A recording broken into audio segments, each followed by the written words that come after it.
Hello, board watchers, lurkers, anyone who's here early. Hope your day goes well. And I hope you enjoy stream today.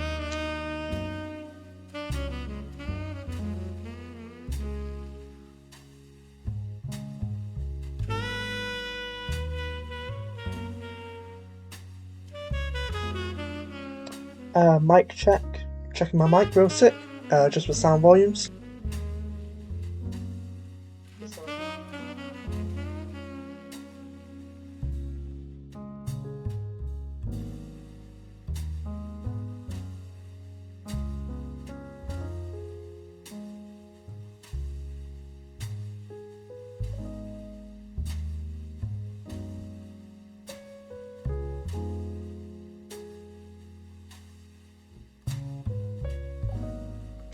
Oh, hi Rosie. I'm about to get started. Okay, have good luck. I'm about to get started with the game, but I hope your day goes well.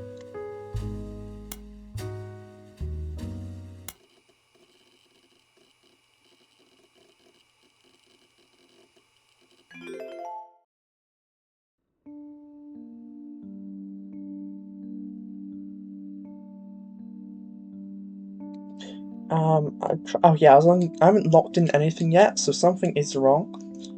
This could technically be here, right? No, because she's dead by that point. Bess Williams is somewhere. Bess Williams might be a child. Oh.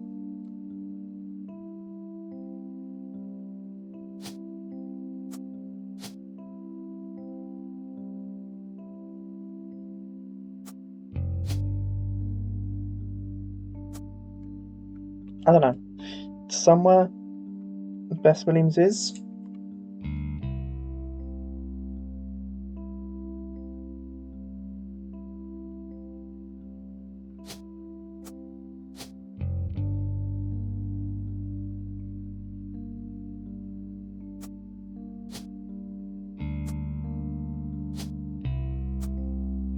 I think something must be wrong somewhere. But I should just find something to lock in and then check it. I mean, I don't know really on this, but they gave me this picture for a reason. And they gave me her picture for a reason.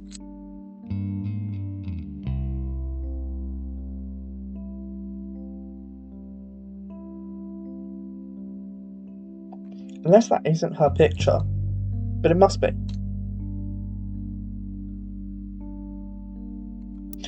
Where was I? I looked up. What did I look up last?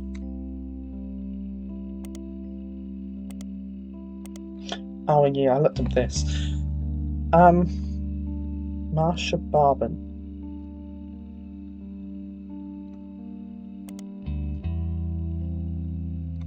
Oh, hi Six. I assume you were watching something. What were you watching? I mean, I won't know the show either way because I don't know much media, but I hope it was good.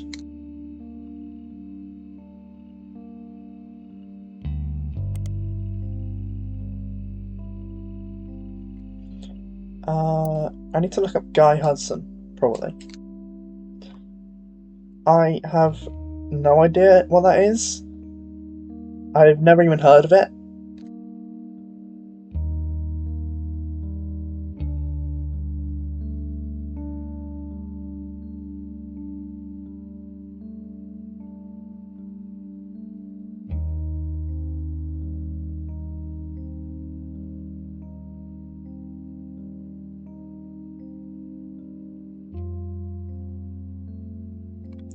Oh, I mean, if you're watching all of it, I assume it's at least good.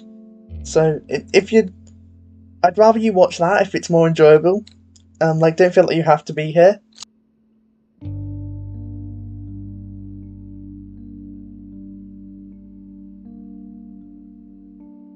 I need to look up Guy Hudson. More stuff on him somehow.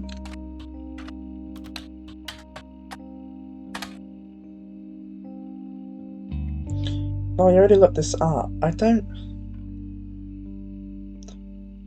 I'm drunk on a Pedersen way, but the Butler County Police. Butler County Police.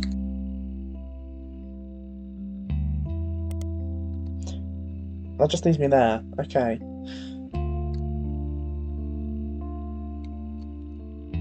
I assume how's your day going other than Netflix?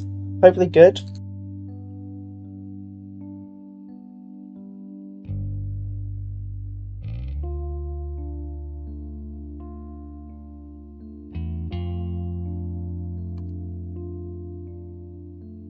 Yeah, it's really hot here as well. I probably would have streamed earlier if it wasn't so hot, because it's uncomfortably hot, especially for my laptop. If I have my laptop on, I am like, and my laptop's barely running with the heat, and then also it's heating me up at the same time, so I'm just really uncomfortable. But it's cooled down a little now, to a temperature I'm kind of comfy with.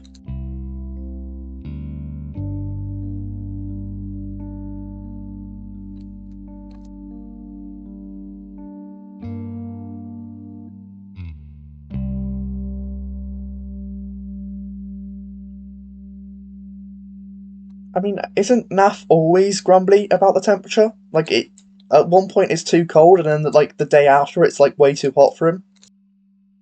Actually, there might be like a 1 day window when Nath is comfy.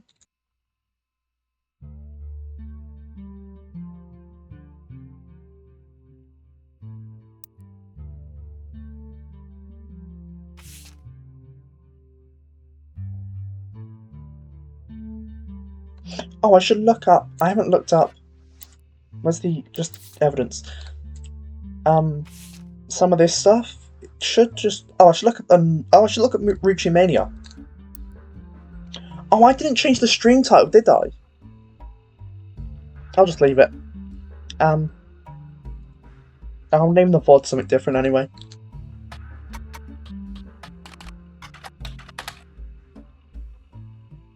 Roottrees Mania immediately followed the announcement that a rapper going by 5Ps was actually a Roottrie. Collectively popular culture seemed to focus on the Roottrie family and 5Ps for a few weeks before everything felt oversaturated and society moved on. Because of the 5P saga, an underlying through-line to how pop culture treated Roottrie Mania was an excuse for everyday people to claim that they were also Roottries. Dame Tai talk shows had a I'm a Secret Roottrie episodes.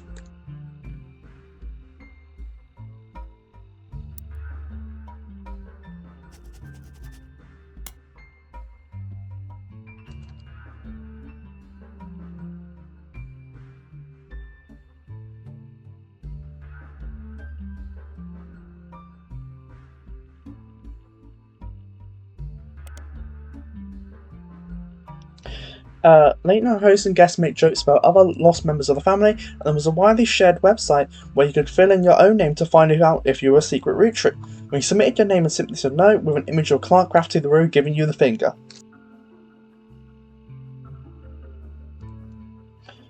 Is it like a puzzle thing where it's like TK and I, just somewhat like a word search? Roottrie Mania lasted only a few weeks, just long enough for 6 pieces to re-enter the charts and to trigger a new printings of other Roottrie-related media.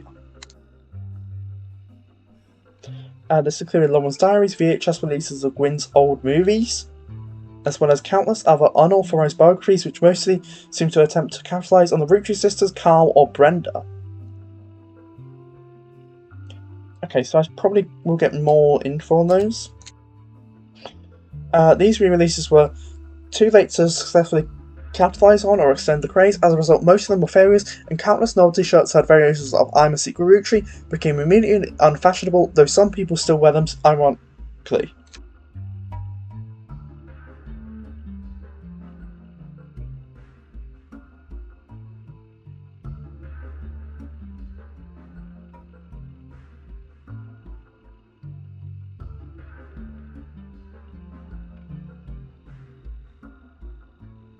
I feel like if I was like a word search producer, like there must be someone's job. I would make fake ones. Like I would make ones where there's just not the actual word there. So in the 30 tikis, I would just only put 29 because it'd be funny.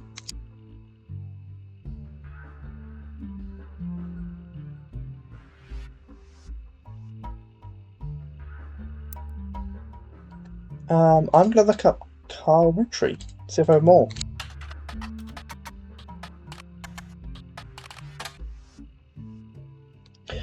Many websites and news articles eulogise Carl Roottrees along with his daughters and wife Brenda. As far as you can tell, Carl and Brenda Roottrees never had any marital issues. Ah, that's important.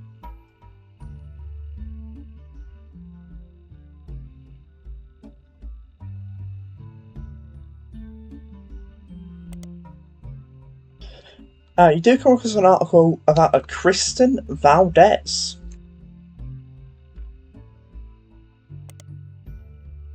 Who claims to have been Carl's high school sweetheart before Brenda. She does not make any claim about having a child with him. She just appeared to be paid to talk about his early life. Most of it is boring. She says that they met when he was sent to a private school near her hometown and broke up when he graduated and moved back to Butler County.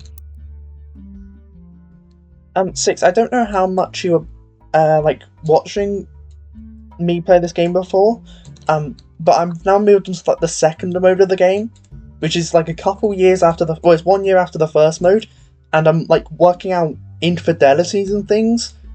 In the story, it all became public, the controversy behind the Roottrees and how they kind of pushed one of the family members out, because the family member was gay, and now there's loads of people claiming to have been part of the Roottrees, like related by blood, and I'm trying to work out who's telling the truth and things, and who's actually related to the Roottrees.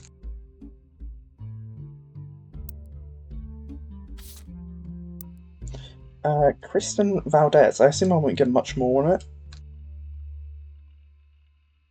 Yeah, I'm not getting any more on that.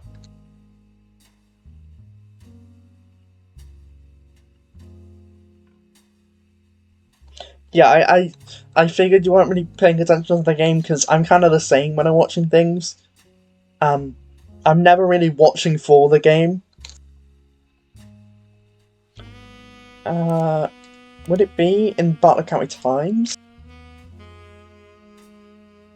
I accidentally just copied my YouTube thing because I used that for the VOD's panel on my Switch, and I haven't been on my laptop since I put that there.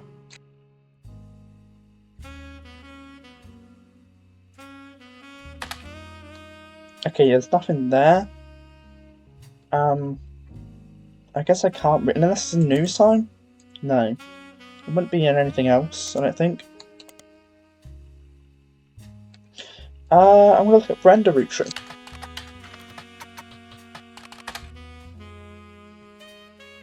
Okay, that's nothing new.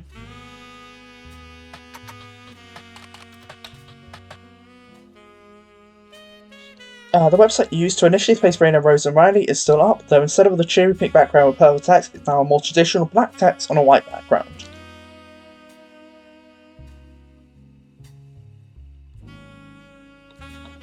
Nav, you're actually last, because I'm gonna end stream right now because you're here. The young webmaster has turned the site into a memorial for the sisters and their father. It seems like she did end up getting her ears pierced like Rose. After all, regardless, there's no relevant information, just a picture of the girls with a sad MIDI piano playing in the background. For other higher profile sites, you find a charity that has been set up in the girl's name, the Roottrees Sisters Fashion Scholarship.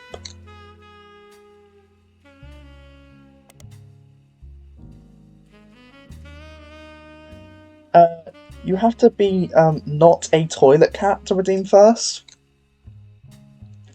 Oh yeah, I know Rosie from another community. If you remember before, when Aurora came in and when Dark came in, they're in the same community.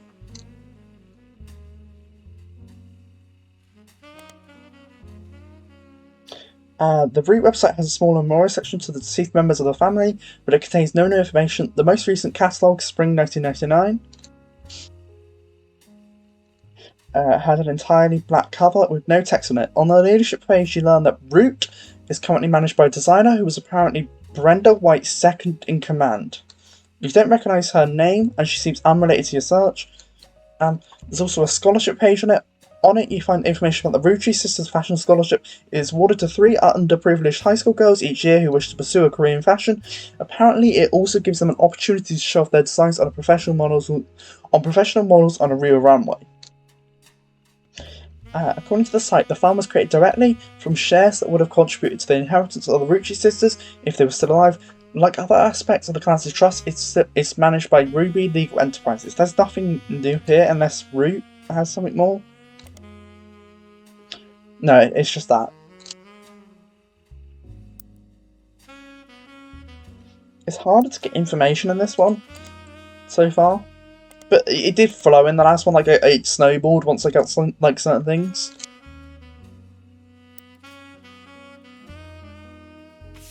There's something in the lyrics though, because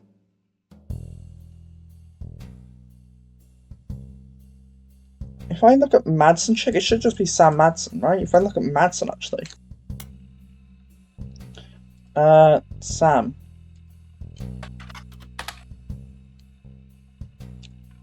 Huh.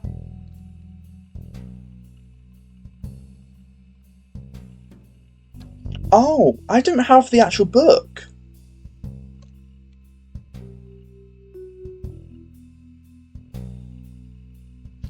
Six, have a good shower, as well as showers can, like, as good as showers could be.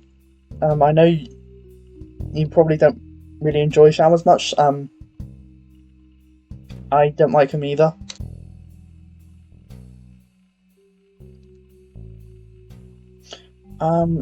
This is important. Where should I put this? Like I said, it makes sense in Roottrees Mania because that's what started Roottrees Mania. I was assisted by the Silverhead Division of Asia, shot up to the top of the charts. Reviews were mixed, and its time of the bestsellers was limited to only 2 months. Most reviewers agreed that the core of the book about Samantha Flowers and the struggles they face was compelling, and that the takedown of the hypocrisy of Elias Roottrees was deserved. However, many took umbrage with the timing of the release and the tone of the book, which seemed vindictive. The fallout from the book led to the Roottrees company scrambling to release. This up here is very similar. Like, I know, like, over in the UK, a lot of anti-royalist things happen, like, within the past few years, and it's all been like, a lot of royalists have said it's too soon because the Queen just died, but it's like, yeah, like, it should have ended. That's why it's not too soon, it's the end of the, the dynasty. The fallout from the book led to the Roottrees company scrambling to release a statement, and due to a conflict of leadership, famously released multiple conflicting official statements over 3 days. This confusing move was referenced in popular culture due to a late-night sketch about the indecisionitis.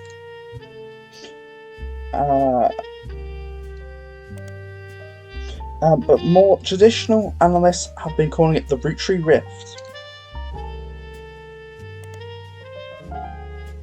A few months later, due to Roottrees Mania, the book re-entered the charts and sold even better than the first time.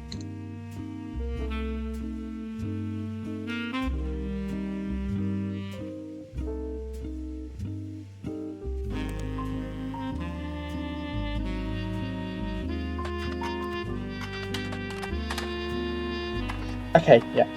Sam Madsen's book was released earlier this year and details the entire truth about Elias Roottrees, as well as Sam's fathers, Edward Clancy Roottrees and John Miller. You helped to verify her story, so much of the book's core contents are familiar to you.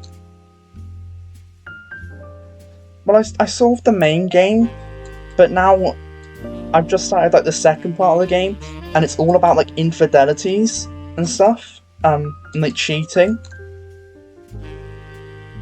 So the entire top half is like the confirmed Roottrees, and Edward Clancy Roottrees was the big secret that we had to work out. Oh, and this guy's Egg Cream. EC, Egg Cream. And he was kicked out of the family because he was gay, with John Miller.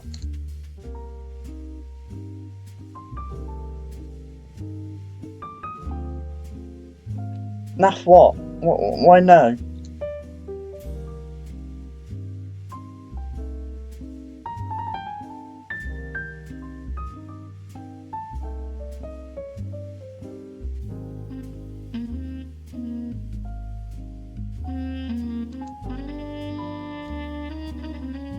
What?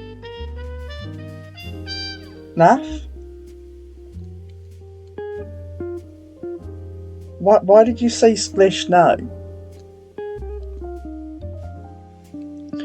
What was I looking at? Oh, I just got the book. Did I finish reading this? You helped verify a story so much of the book's false ones. Familiar to you? Oh, egg cream. That said, Sam had some sections on other family secrets and rumours. Much of it didn't matter, but to the primary purpose of the books, and some of it is new to you and maybe important for your new start. These sections have been added to your notes.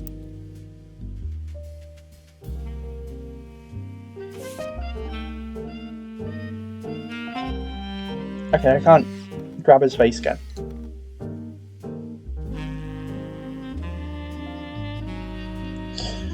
Sam's book had a few different passages about her own history of the company and rumours and gossip she collected during that time. She ran the farm for a period starting around 1968, after the death of Elias Roottrees, until her daughter Gwyneth took over in 1984. Most of the relevant rumours coincide with the reign of Guy Hudson, who took over as president in 1978, so this could be important. Sam was very much not a fan of Guy, and according to 6 pieces with an open secret within the family, that Guy was very much not a fan of the remaining faithfuls to his wife, Patricia. Many of their hires at the time were young, single women, and Guy often spent a lavish amount of money on private parties. This was 20 years ago, and Sam warns that most of it is hearsay. Still, you find the following information that may be relevant. One of Sam's farm I'm going to put a book on this.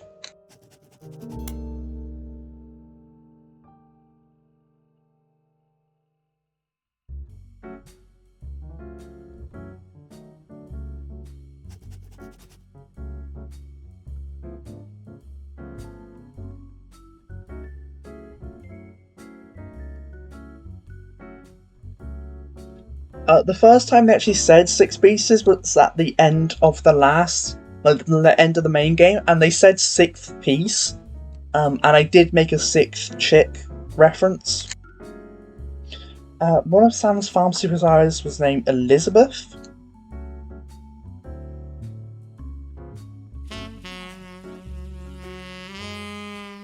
Wait, Elizabeth is... No.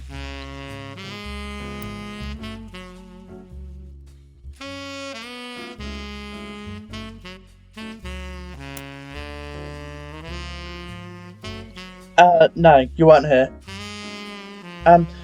Elizabeth had a daughter who Sam never met, but who worked as one of Guy's secretaries. Daughter...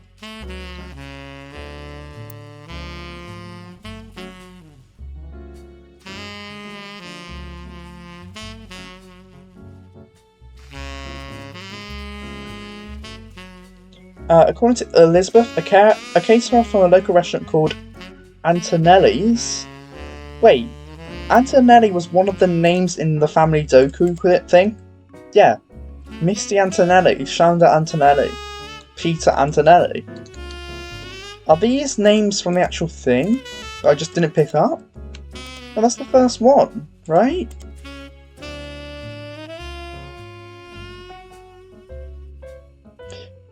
The music in this game is actually great, and it's mostly just royalty free. Like, there's a lot of Kevin MacLeod songs on here. Who Sam never met, but who worked as one of Guy. According to Elizabeth, I hate her, met her daughter and one of... I should put Antonelli's.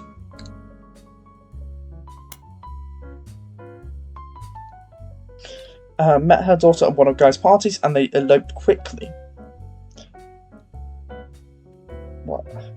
Due to a pregnancy, Elizabeth wasn't aware that the party was for swingers.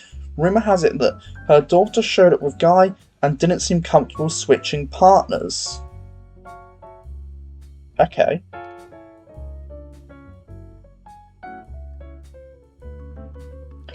Oh, hi Bebso. I assume he's barking. You better stop barking. Eat your cheese wheel, eat your block of butter. What else does Bebso eat? Eat your entire pizzas that you make. Oh.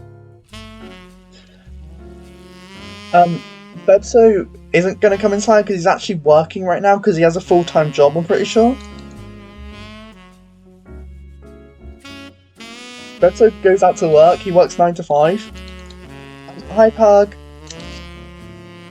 Guy's main positive contribution to the company involved expanding to markets previously untapped by Roottrees. However, when he went on trips overseas, they were often for weeks at a time, and Guy was known for spending more time and money on unofficial business than meetings with distributors and manufacturers.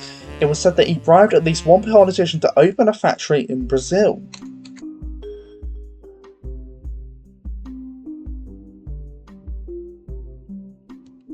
Pug, you better hydrate too. Actually, everyone should hydrate.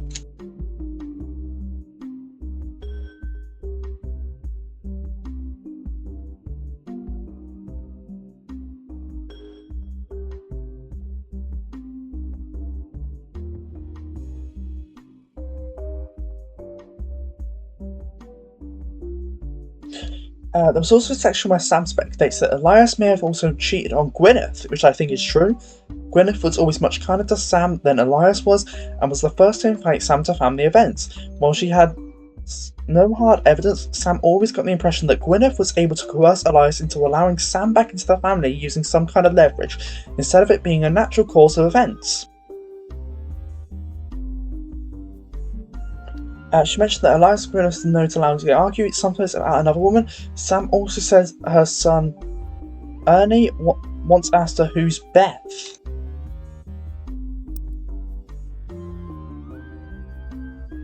And because he overheard them yelling about someone with that name, as far as Sam knows, Elias once had a secretary named Elizabeth, a different Elizabeth from the supervisor on the farm, but she never met her.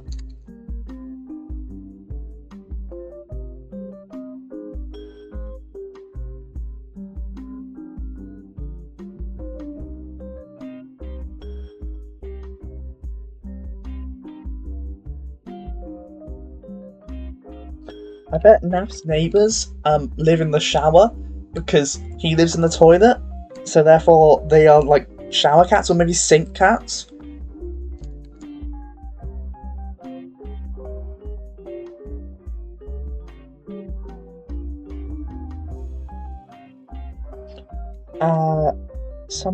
Elias once had a secretary.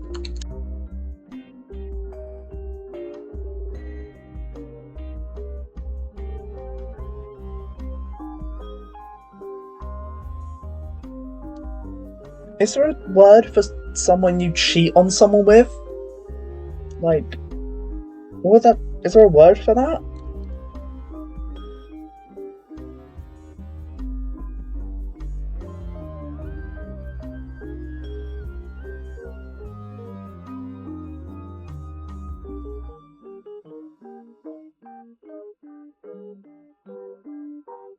I was about to write cheaty, but it means...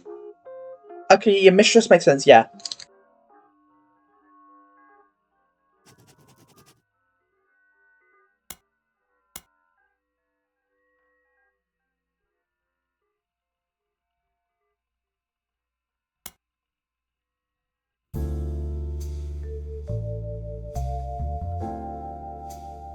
Paramore? That's how you say that? Is that a band? I actually don't know what that word means. Is that like the gender neutral, or is it like the male version of mistress?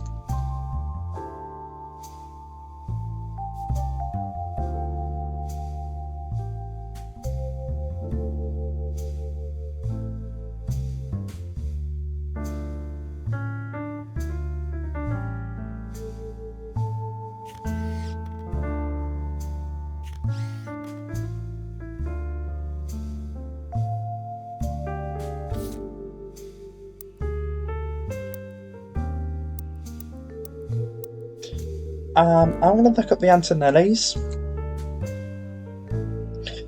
There are a large number of Antonelli's restaurants, not because it's a chain, just because it seems to be a common name for Italian restaurants. You may need to use a more local resource if you're looking for a specific one. About the going times.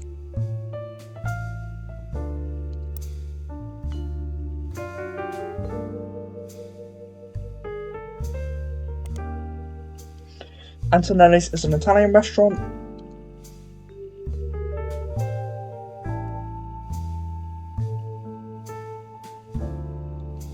Slutty is the most loveliest person ever. Antonelli's an Italian restaurant and has been in Butler County Times twice. The most recent time when it closed in 1982, the owner Rochelle Zimmer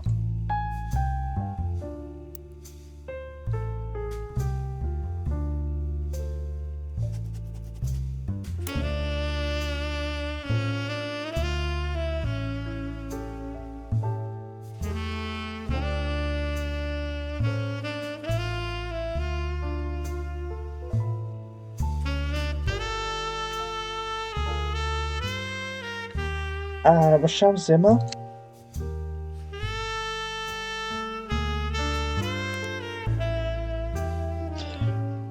sold the land the building was on, and at the time of the article she was unsure if the restaurant would move to a new location or if she would retire.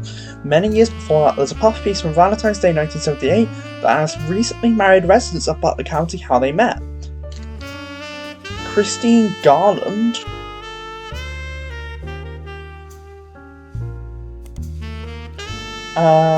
and her husband Steve, I assume Steve Garland,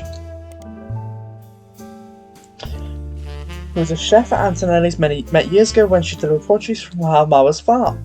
Steve used to work extra hours just to be there during her deliveries. Although they grew apart when the restaurant switched suppliers, they reconnected by chance and have eloped at the end of last year.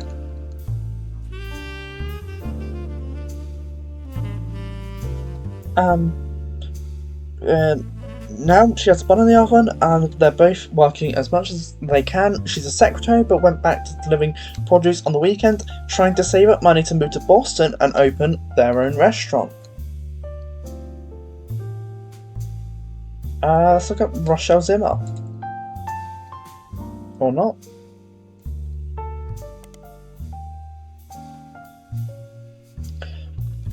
Rochelle and her husband Mark Zimmer have a few mentions in the Butler County Times. Both were local business owners. Rochelle owned Antonelli's, an Italian restaurant, and Mark owned a local bookstore called Bookmarks. To a second Mark. Mark was also mentioned once in the Butler County Times when he was sued by Steve Garland. Oh.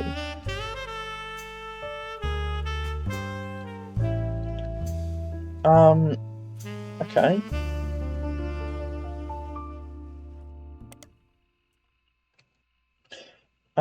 Bookmarks.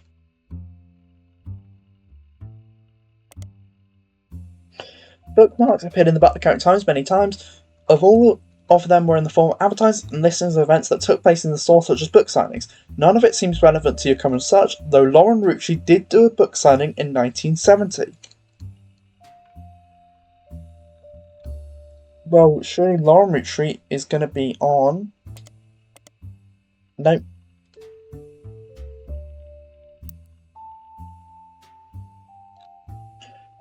But Christine Garland and Steve Garland? No.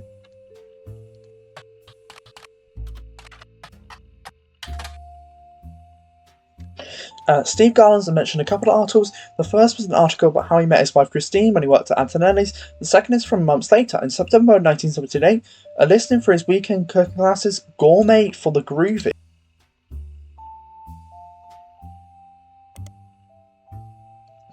The blurb mentions that he's been giving lessons from his home kitchen for the last month, so that he can keep an eye on his son. The third was from 1991, and it is titled Local Author Sued by Butler County Resident. It seems that a local author by the name of Mark Zimmer was sued by Garland after Garland saw Zimmer promoting his book Kitchen Tales.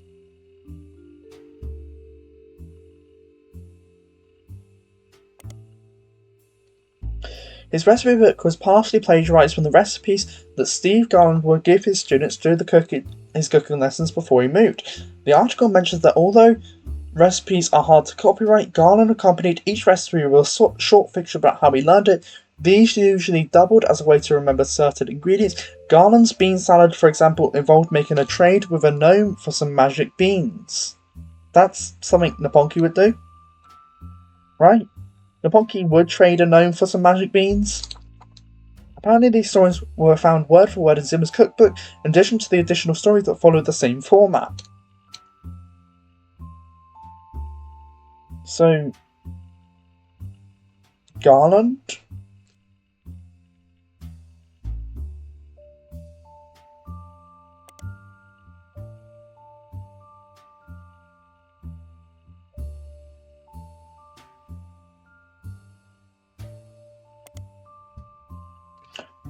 Was it Steve Garland that made this?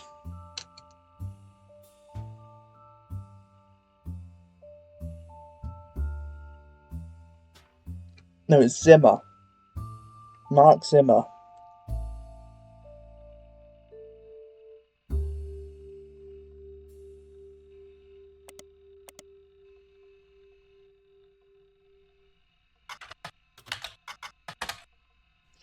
Mark Zimmer's Kitchen Tales. No voice available, re-released as Garnishing the Truth. The entire description of this book, according to the library system, is a recipe book that contains stories. I hope you have good shower, sick day. Why would he have changed his name? Right, I just copied it, so it should be the same.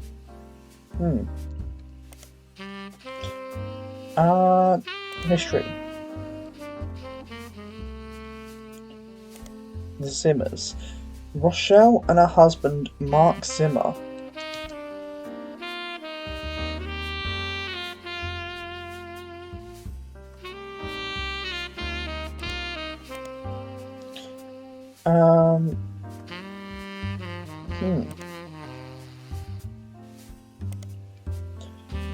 So about it was Mark Zimmer sued by Garland after Garland saw Zimmer wrote his book Kitchen Tales on television.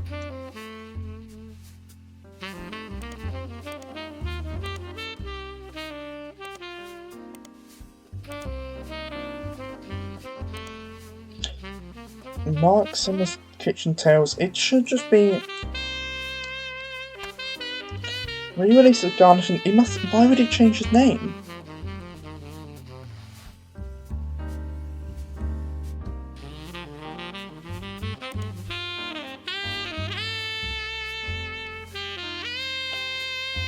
The entire description of the book is a recipe book. If I look this up, just on search. Credited to Garland and Zimmer. It was released in 1984. It's actually quite safe as the duo appeared on a daytime talk show. There have been multiple printings since. According to a book review, the recipes are accompanied by stories that have the Okay. Got to put the both names.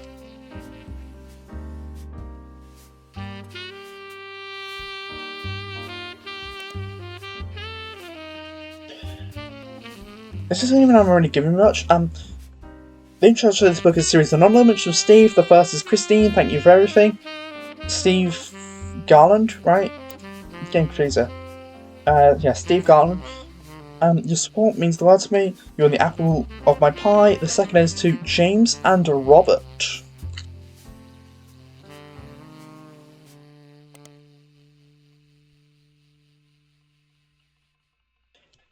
You become amazing men and incredible chefs. I guess I'm a good teacher. The final is to Mark Zimmer. You proved my storytelling approach to recipes could be popular. Without you, this book wouldn't exist.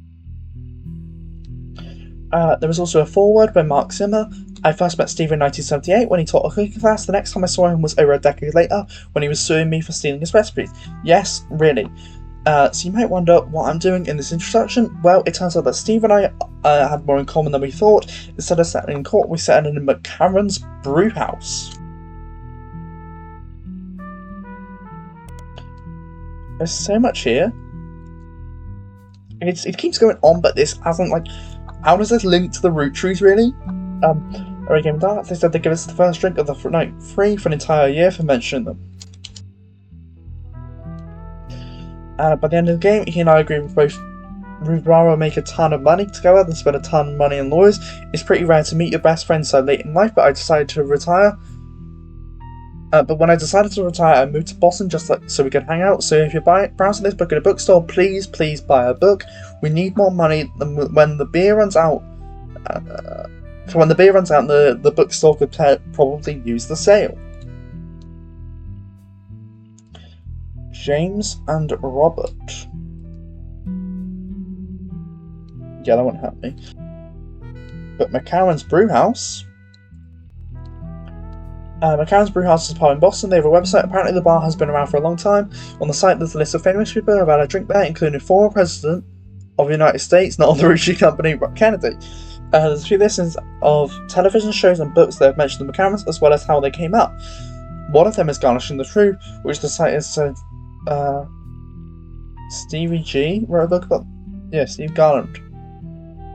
We've had cocktails because the shout out we'll get saying no to free press to grab a little bite at his kid's joint Friday. Friday.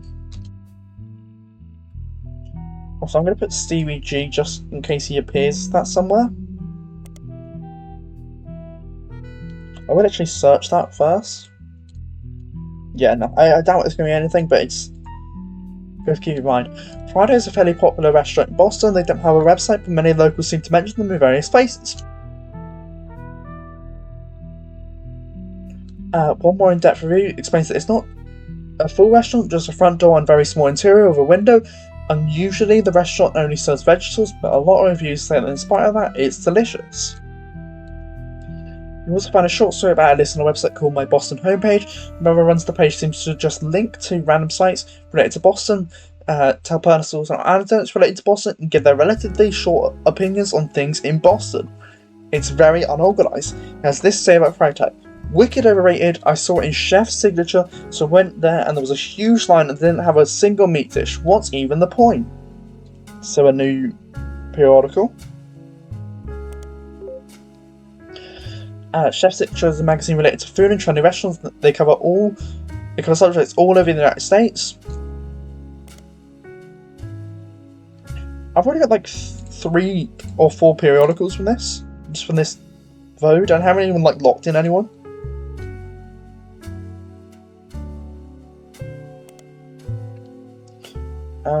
Friday.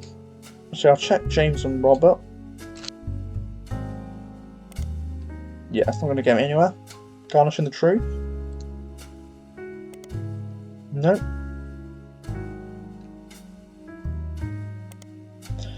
Okay, it should just be right. And let's maybe CVG.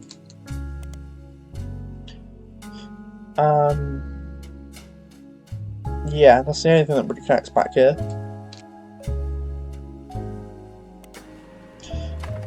Chef, I finally got an actual thing, actual bit of evidence. Chef's Signature covered Friday less than a year ago, right around the time you were doing your initial investigation. Each article in Chef's Signature tends to focus on a restaurant, and like the magazine names imply, each restaurant lists the one main dish that the head chef is known for. Friday's signature is the samosa cone.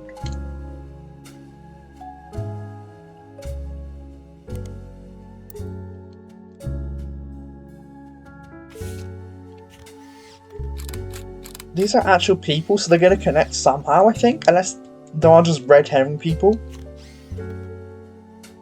There are 3 things here. Sitting down with the Garlands, the new boys in Boston. So this is Garland and his son. Chef's Signature, a nationally published magazine targeted towards fans of unusual restaurants, features James and Robert Garland.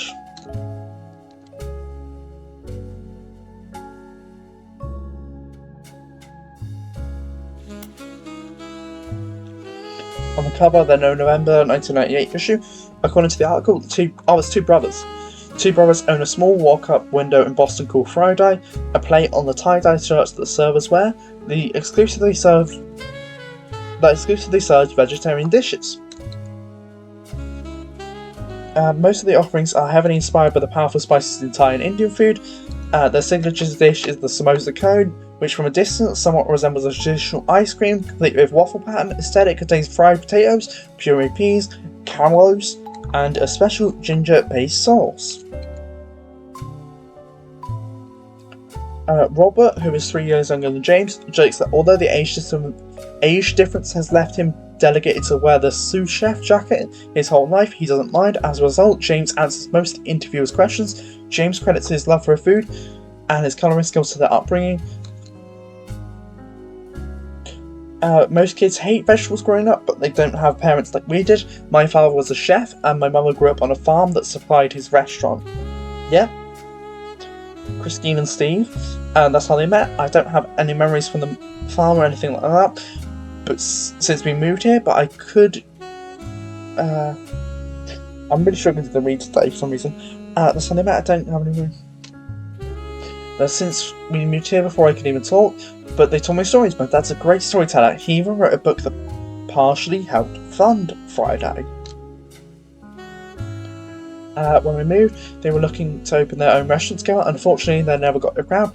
His line cook gig ended up being less temporary than he hoped, and she had to go back to work as a secretary even after Robert was born. Secretary. Before we were old enough to go to school, we spent our days with my aunt. In the diner where he worked, my dad had no room for experimenting, so he'd exercise his skills at home on his days off. We'd always go shopping and cook as a family on those days, and it even helped.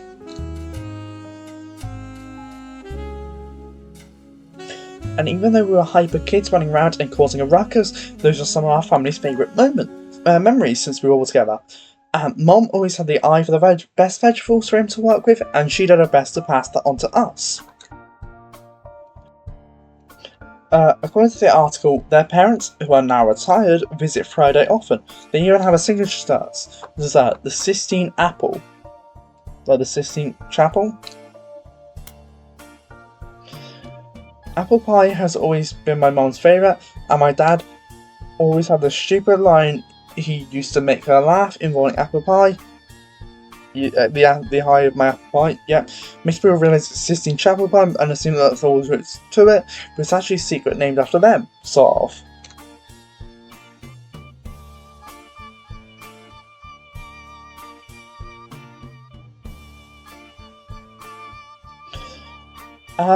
Are there brothers on here?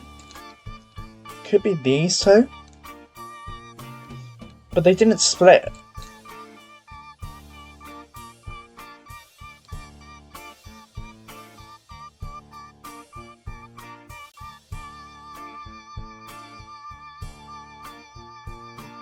It could technically be these two. No.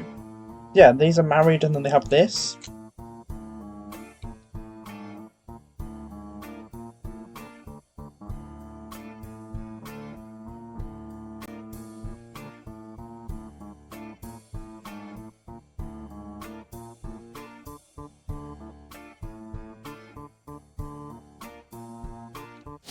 What if I just put them in here? You are the older one, maybe.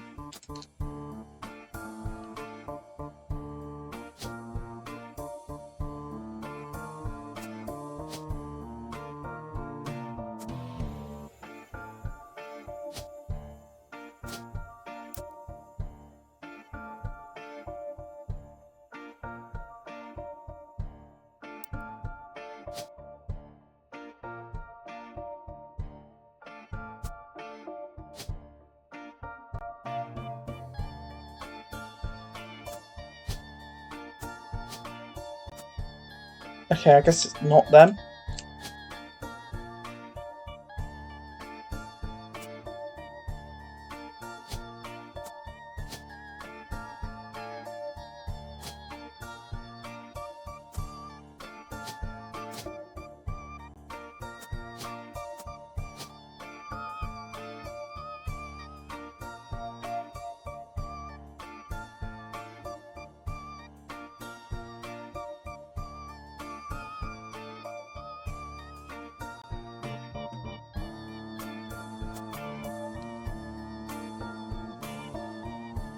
Oh, it could be these two. Actually, I think it might. Like,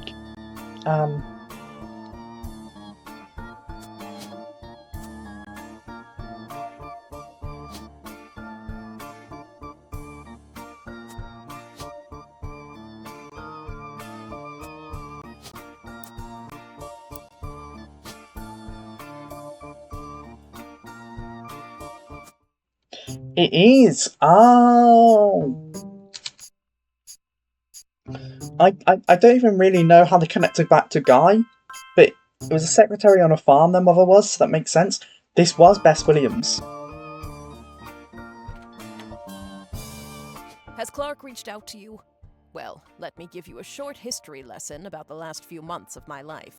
3 different people contacted me, claiming that somewhere in their history, they might be Roottrees. Oh, am I gonna get 3 more names? First, that young man, the rapper.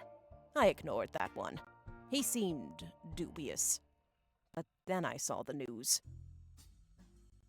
I felt terrible, so I began helping the others. Because my doubts with Felix were so misfounded, I ended up putting too much faith in the second person that approached me. I assume that was Anonymous. I went to the media prematurely. I admit my mistake there. But the third person who contacted me also had a credible case. Before I could help, the company got to them somehow. The fact that the family silenced them doesn't seem to fill me with hope when it comes to Clark's intentions. But you're making progress based on the leads he gave you. It's really hard for me to get a read on him. I'll let you handle it. I wonder if that was the hidden person, I've sent because you I don't the have a case hidden I've one. been working on, and some company records I managed to track down. Oh. I guess maybe not. The records are quite dense, but hopefully they're useful. Good luck. I know the names of these 2. Robert Garland. Wait, who did I get? Oh, I got you 2 wrong. Huh? But that makes sense there. Is your job wrong? Maybe you're a secretary? Maybe you're not a musician? Like, what are you then?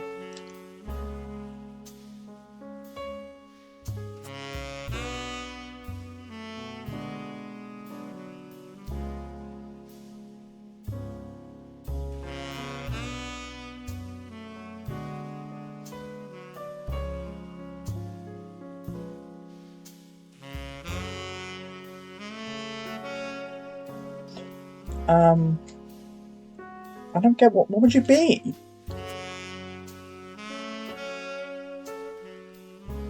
This was correct, but I don't know what they connect to. And obviously Miracle's somewhere. Which wouldn't be here, he's too old for that. Miracle's here.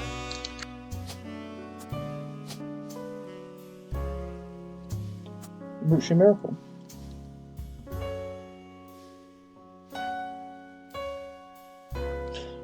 And they had... Their parent was... I don't know which way around the parents are, right? No, because this must be... Okay, yeah, I do. Their father was... Steve Garland. I guess Stephen.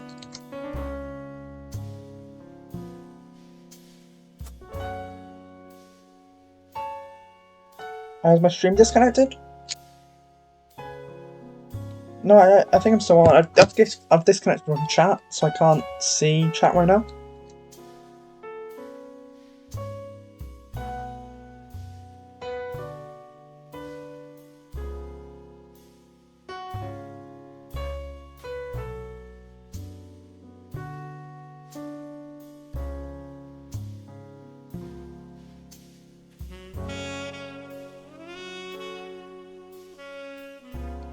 Oh, yeah, I can see chat now. My phone kind of broke for a second and I used my phone for chat. This is Christine Garland. But I do not have a picture. I assume that I'll have a picture with Guy Hudson. They both retired, and she was... What was she? She was a secretary, was she? Or was she a farmer?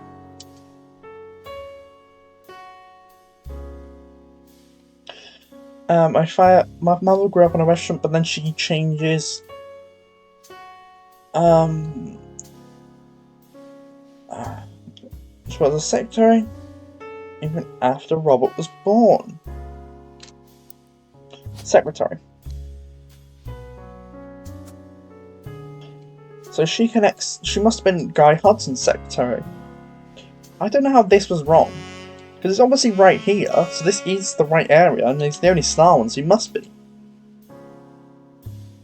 Oh, that wasn't his actual name, was it? Didn't I discover that?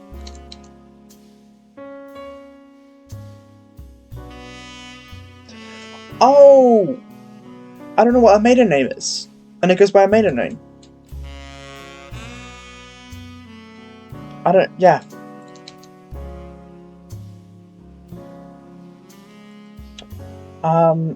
He had another name somewhere in my evidence.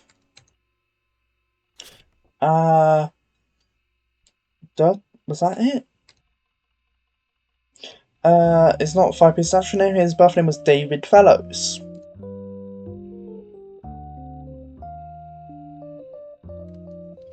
Oh. Can I get these?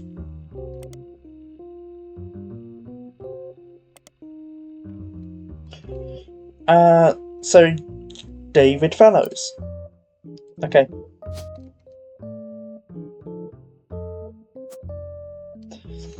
That is still wrong because I don't know what her maiden name is.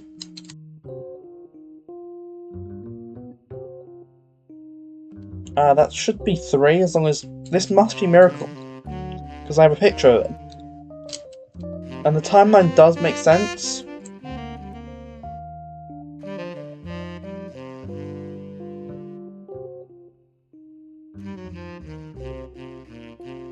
Wait, I don't get this. Is it saying that... Oh. So there's a male spouse here, and they don't know whose child this is? Possibly? Is that why it's like in a rectangle?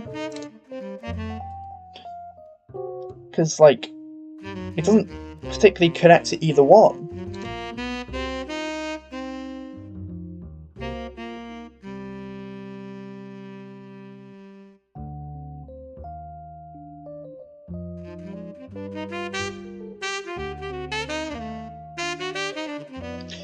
Her last name wouldn't be Garland either, but I don't know her last name.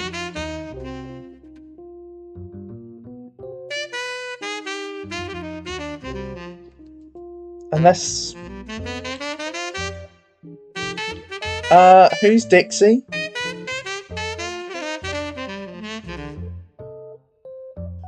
Wait, is that Dick's chick?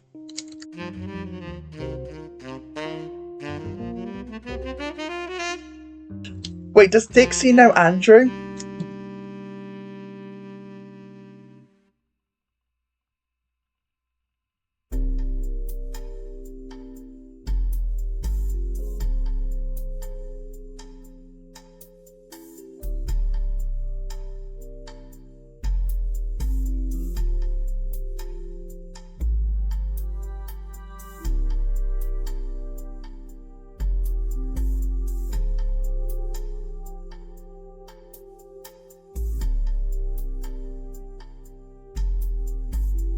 Oh, I wonder if there's something in the lyrics of that one song.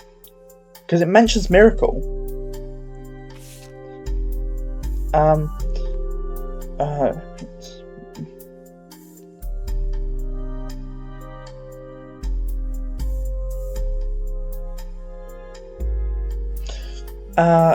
a geezer is never known. But bless all these claims that somewhere are similar, you can only one of.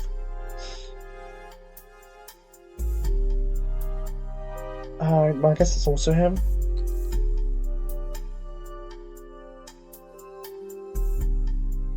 I mean, I don't get how a 5-piece would know.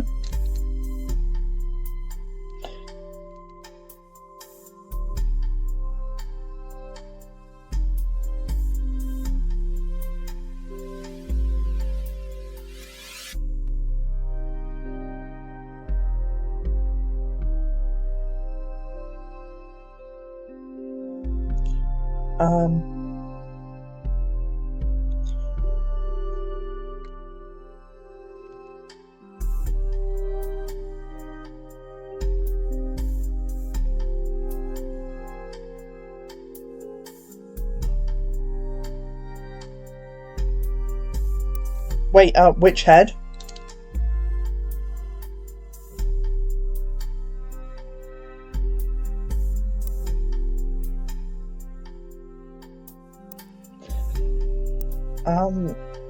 Can I look at these songs as well? Released from the early 90s, the discrepancies and debates about what year exactly was released based on some of the pop culture references, with the range thought to be somewhere between 1982 and 1984. One of the songs, Yes, No Jump, seems to be at the centre of confusion. Some fans claim that there are multiple versions with different track lists and song lists for them. Because there's very little evidence of the mixtape online as is, it's even harder to verify that information.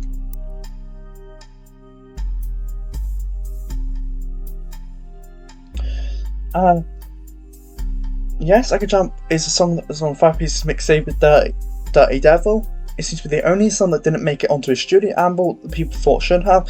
In it, he references a popular movie from 1992 called White Men Can't Jump.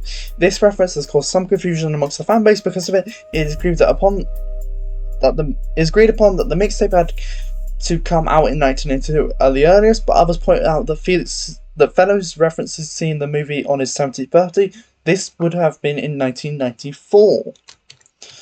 Sometimes see this to mean that the album had to have been released in 1994 at the earliest. Others claim that he was likely just trying to make himself sound older, since in response to some of the more questionable lyrics, he has stated multiple times that he was just a dumb kid when it was released.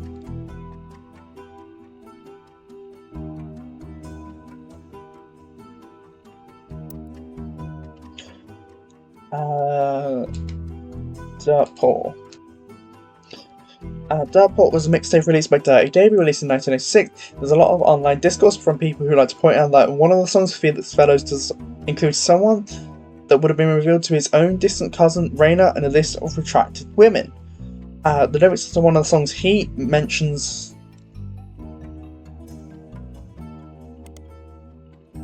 a few different prominent female actresses, models, and musicians from the 90s, and provides a crude pun or line about what Fellows felt about them. When re-released in 1999, much of the rhetoric was toned down to less overtly profane, and the line referencing Raina was clumsily replaced by Dana, a reference to the character from the X-Files.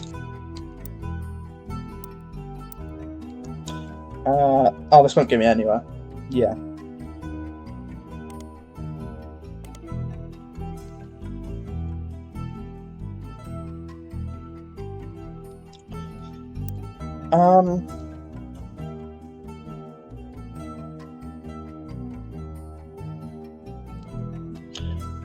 Maybe have I looked up just Joanna Fellows?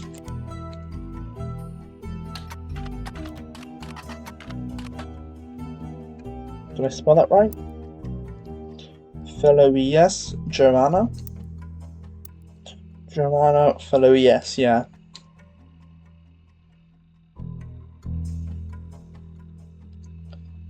It's not that surprising.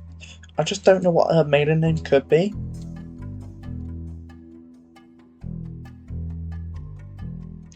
Have I looked Christine Garland?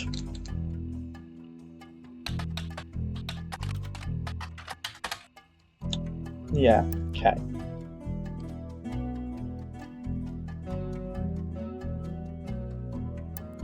I should check the new evidence.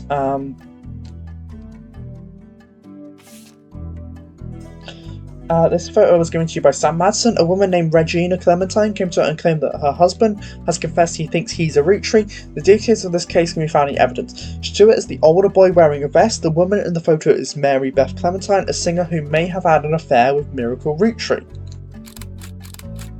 Oh, Miracle, yeah, we do know Mary Beth Clementine. Okay, I'm going to put you in and it'll confirm you, hopefully.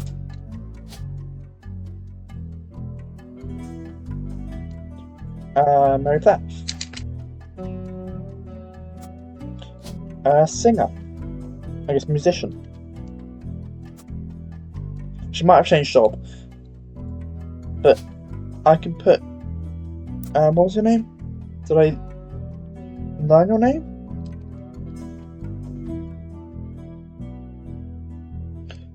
The one that... It doesn't say your name. Stuart, yeah.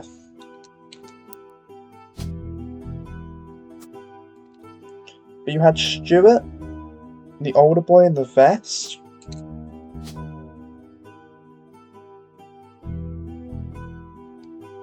Oh, I don't know your last name. Because it won't be... Oh, maybe it is Clementine. I don't know your job anyway. And this puts you as you.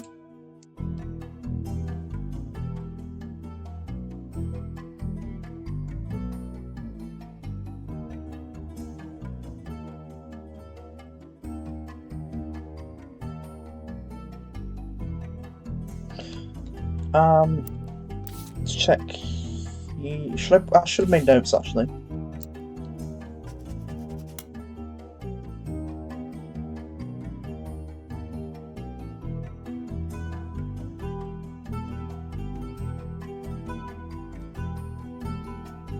Wait, Regina Clementine. So you?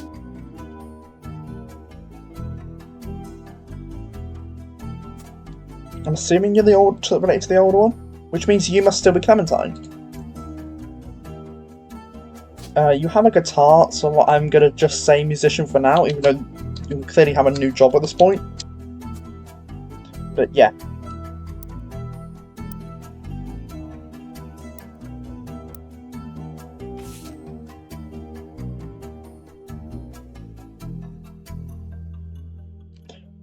Regina Clementine came to her and claims that her husband has confessed he thinks he's a Roottrees. The difference is Stuart Clementine is wearing a vest. The woman in the photo is Mary Beth Clementine. A singer may have had an affair with Miracle Roottree. I mean, yeah. Who's that?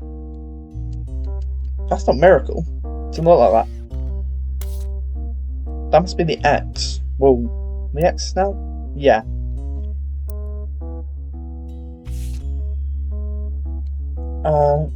From 6 pieces at prodigy.us to genealogy prodigy. Oh, okay, this is Sam. That's my email. This is all the information I have about Regina Clementine. Oh, is that Regina Clementine? So is that... Does that mean her maiden name? Is that what that means? Or I did that wrong way around.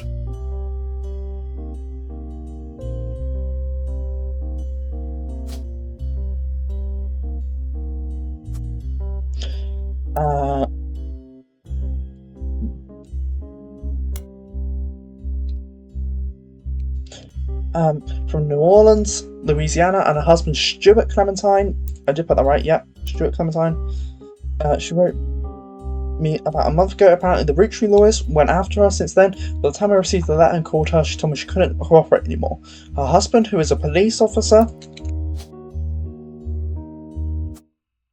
Okay, yeah.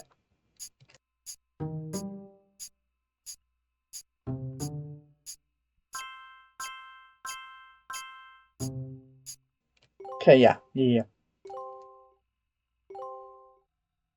I'm finally picking up steam on these.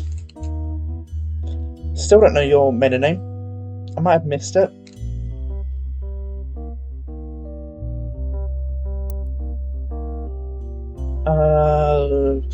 Another knew his father told me he thought he might be a Roottrees, but he's estranged from his family and didn't want to pursue it because he had no proof. She wrote to me behind his back. Normally I wouldn't be so sure. But she had some pretty credible facts. Some of it I've been able to confirm. Stuart's mother was named Mary Beth Clementine. She was pretty well known in the 30s to 50s. A singer, went on tour to a lot of churches. You can look her up online, and she was a pretty big proponent of adoption.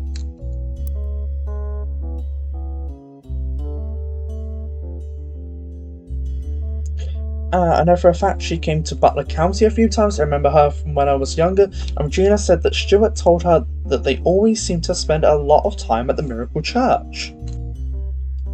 She sent me a photo to prove that she's who she says she is. I've attached it to this mail. Sam Madsen, 6 pieces. Unwrapping America's Sweetest Family is out now. Please consider taking a retreat and not printing this email.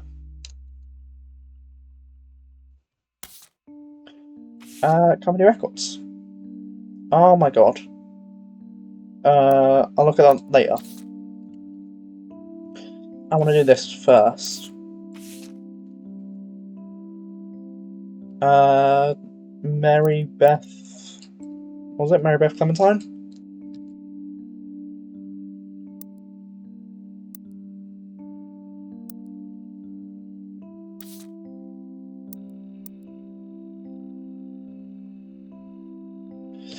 Mary Beth Clementine was the singer most popular in years between 1942 and 1959. She travelled around the country performing at churches. Her repertoire was a mixture of religious and popular songs, and although she recorded a few records, they seem to have lost to time. The only one you find mentioned was a cover of "He's Got the Whole World in His Hand," released under the label New Edison.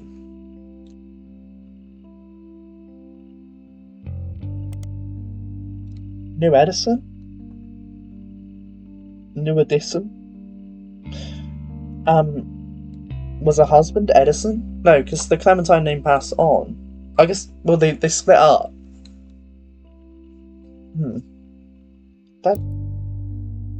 I guess he was Clementine, she was Edison? One thing Mary Beth was adoption. There's on many sites that mention adoption and the history of adoption. She adopted two children in the late 1940s, Stuart and Mark. This doesn't say adoption. She faked it. It wasn't a real adoption because it was Miracle's children. Because it has a specific indicator for when it's adoption. So she actually had these children. I guess she could have adopted them, but biologically she was their mother.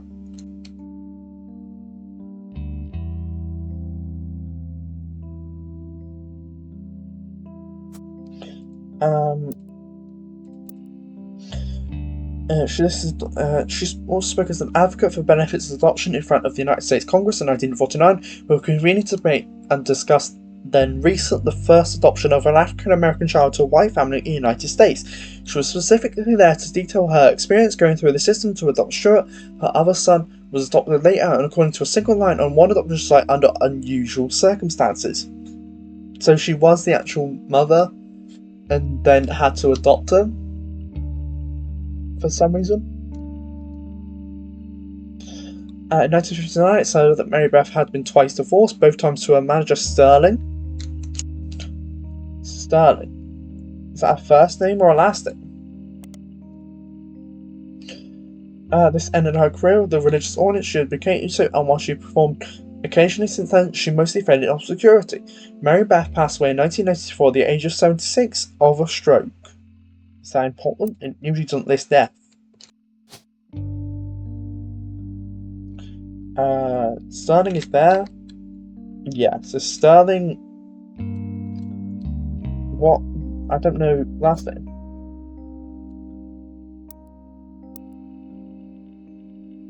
Sterling Edison, right?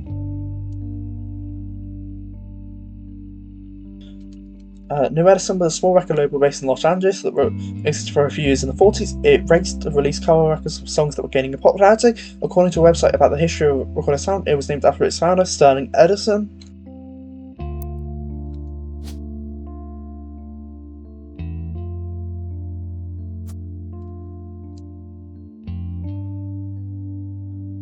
Oh, it said she died. Did it say what she became after that?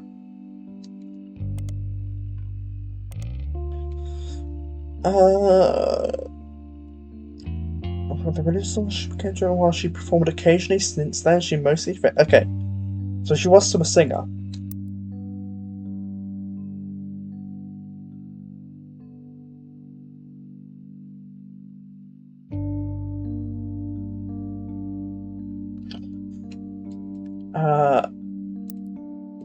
What is? Unless she was.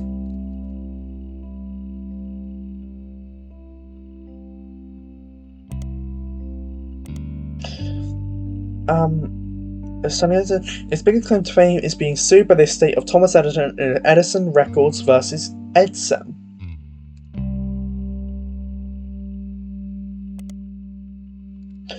You also find a few references to New Edison, Mary Beth Clementine on sites from about all records. One collector says that the Holy Grail is a re-release of the old rugged cross, and says that the first edition was originally published before she legally changed her name. Huh. So that's how I found the name. Another site claims that the police had to be called to a New Edison records after its owner Sterling Edison got in physical altercation in public leading to a divorce. There are no side sources or evidence, and the site's content seems to use submitted. There's an email address at the bottom and the phrase "Send me your stories about old Hollywood," and I'll add them to the page.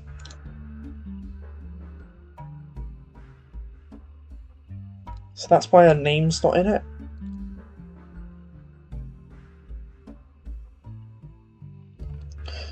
Edison Records was one of the first record labels named after Thomas Edison. Okay, the history of the company seems very unimportant, except for potentially a lawsuit they filed in 1949, Edison Records versus Edsel. A website about lawsuits mentions this as a fun case because the name of the lawsuit was actually the biggest problem for the person being sued. A record producer who called himself Edison was immediately outed as not actually being named Edison. Edsel was a German last name, and at the time of the founding of the company, the US was at war with Germany. The company's founder immediately settled to try and get the case to go away, but the damage was done. Edsel.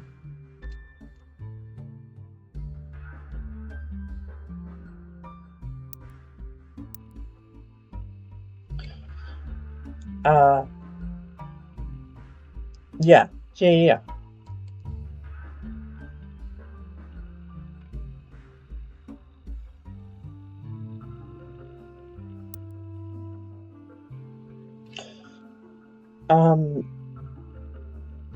What else am I looking up? The old rugged cross. The old rugged cross is a popular hymn that's been covered by many artists. You won't find much relevant information about it online. There's so much music stuff I have though, so I'm gonna look up some of that.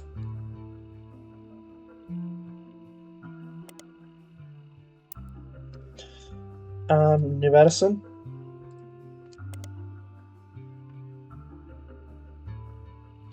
It seems that New Edison Records and Modern Music Monthly are quite a lot of overlap. There are countless advertisements for various covers of popular songs, and they all start to blend together. When you scan the results for anything other than an advertisement, you do find a very refer from when New Edison was sued by Edison Records. By the time of the magazine had covered it seems like the lawsuit was settled out of court, and New Edison was destined to shut down. The owner, who went by Sterling Edison, said he'd likely create a new record company, but there's no evidence anywhere that he did, and this was the last mention of him in MMM.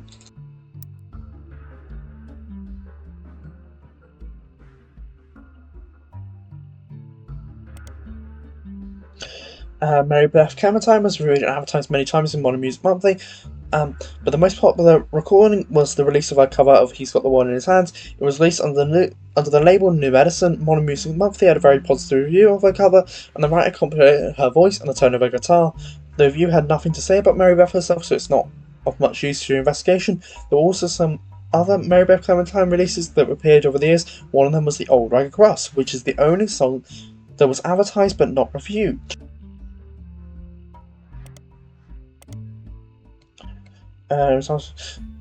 When it's refers to by the magazine, however, it listed the artist as Mary Beth Quaker.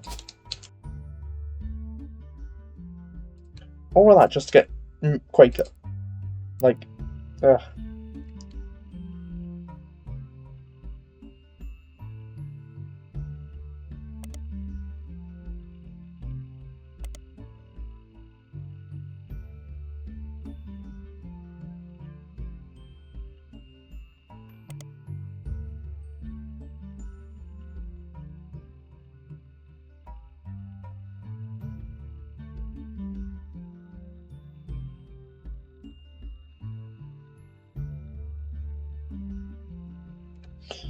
I'm gonna look this up. Okay. Yeah, I'm not getting anything for that. Okay. But there's also it goes down to Mark Clementine.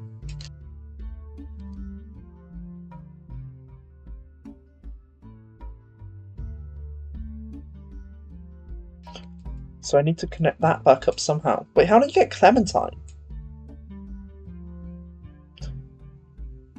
Because she... Huh? Oh, because they went into the system because she gave them up, and then she adopted them back, so they were given the Clementine last name? How does that make sense?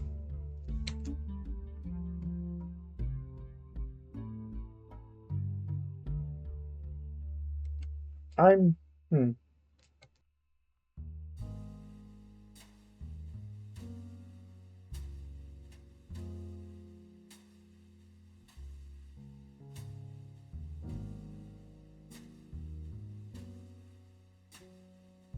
Oh, she was in Butler County Times. She might have also been in Modern Music Monthly here.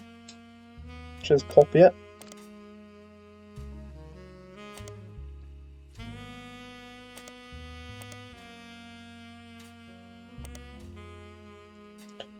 Butler County Times.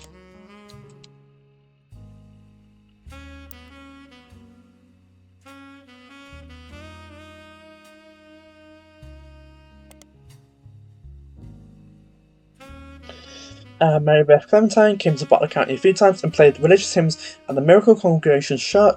She's mentioned 2 times, though the first visit from 1949 was significantly more substantial.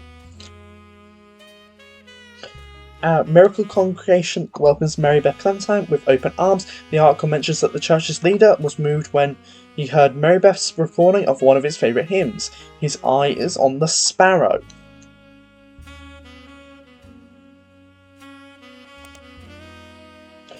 And reached out to her personally. His eyes on the sparrow holds a very special meaning to me. As you know, I've had a very difficult upbringing, and it's no secret that my own eyes have always been a source of struggle. Miracle. This song is about overcoming sadness and hardship through Jesus. If God can find a way to watch over every sparrow, he could certainly watch over those made in his image. My family's fortune does me no good as a man of war. It's much better spent spreading his word, and I felt a kinship with Mary Beth ever since I've heard that voice. When I learned her personal story, I knew I had to help her in whatever way I could. The Bible is full of adoptions, from Moses to Esther. Spending your life taking care of those helpless to help themselves is incredibly noble. She and her son are welcome to stay in our guest home. One son. Then they had another kid. Makes sense. The second visit was a few years later, in 1953. The article mentions that her first visit was a success and the insistence of Miracles Congregation, she's returned for an encore performance. It also mentions that the unusual circumstances of her second son adoption have prevented her from touring recently. But doesn't clarify. She was pregnant. She didn't adopt, she was just pregnant.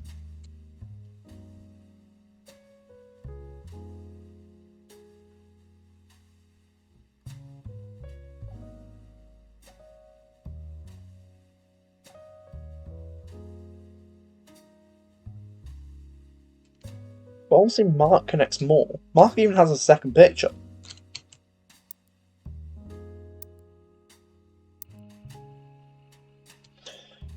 I don't get anything for this.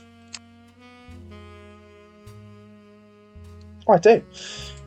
His eyes on the sparrow religious hymn. It has been covered over the years by many artists, so it's not likely relevant to your search. The premise is that the singer realises that they should not feel discouraged or disparaged by their troubles, as God is watching over every creature. If God can watch over us and love us something as small as a sparrow, then the singer knows that God is over there to watch over them.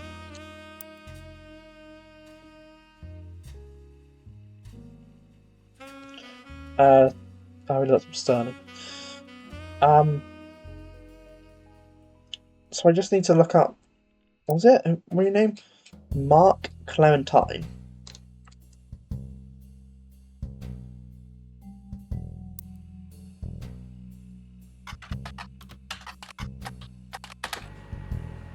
Whoa. Oh, okay. Crocodile Clementine. Can I make a note of this, actually? No, I can't. Is there an actual name here that I can just copy so it's in the actual, like, note thing?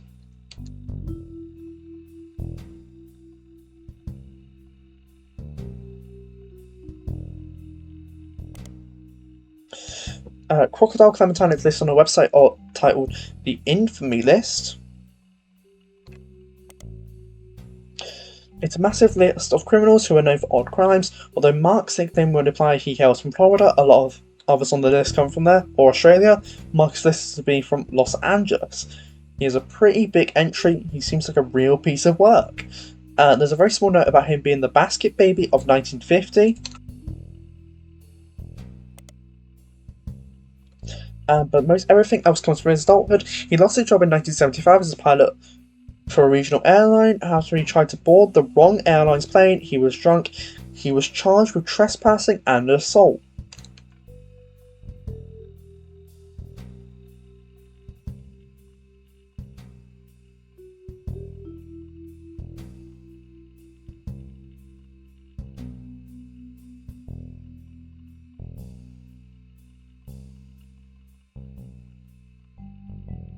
I bet the drainage pipes probably think you're a pretty big entry when I push the flush down and then the toilet cat goes down the drain.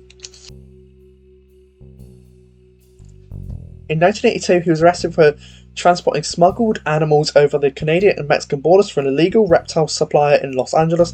He was apparently quite successful for the first 4 years, but was caught when he had to make an emergency landing in Portland after he was bitten on the foot by a crocodile. Hence the nickname.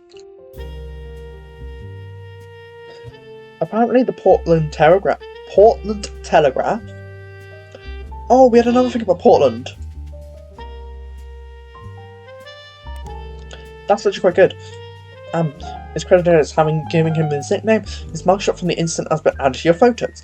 In 1993, he was released on parole, but his freedom didn't last long. He was arrested in 1994 in San Diego for filing it in an attempt to visit his daughter's graduation. He famously punched the principal, a man named Billy Sims. This incident received national press. Let's check this evidence.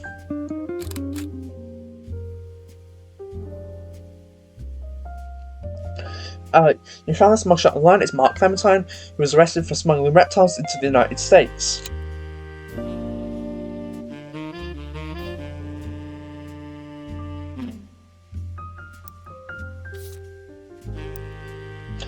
There was a lot here. Does this just lead me to the same thing? Yeah. Yep. Oh. A few sites about true stories focus on and around religion mention that in 1950 a gospel singer named Mary once found herself dealing with a real-life baby Moses situation. Apparently she was a rather prominent supporter of the concept of adoption, and someone decided to test how much. They left a baby at his doorstep in a basket. According to the site, she adopted him without question and raised him as her own son. Although it wasn't national news, in many circles he became known as Basket Baby, and even went on to tour with her as he grew up. None of the websites state who the woman or baby were, likely to prevent people from looking into either of the people too closely. From context, you know it's Mary Beth Clementine, who would later be shunned due to her personal life, and her son Mark, who would later be known as Crocodile Clementine.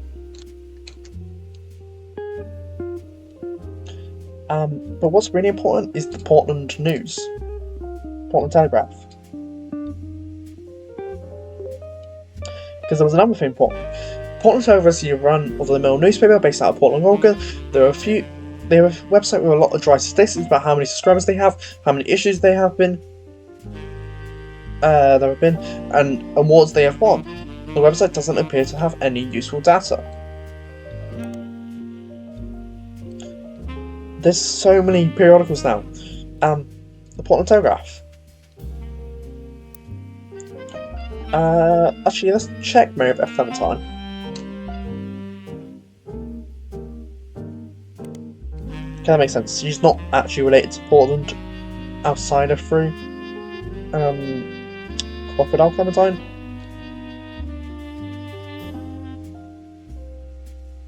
Oh wait, actually, can I go to history? Where is it? Basketball United. It tells me.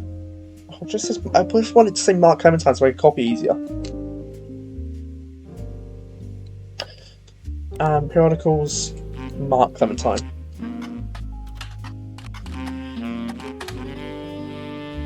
The Portland Telegraph was the one that provided a nickname Crocodile Clementine, as some details about Crocodile Clementine's first major arrests. Ultra Bowel doesn't exist.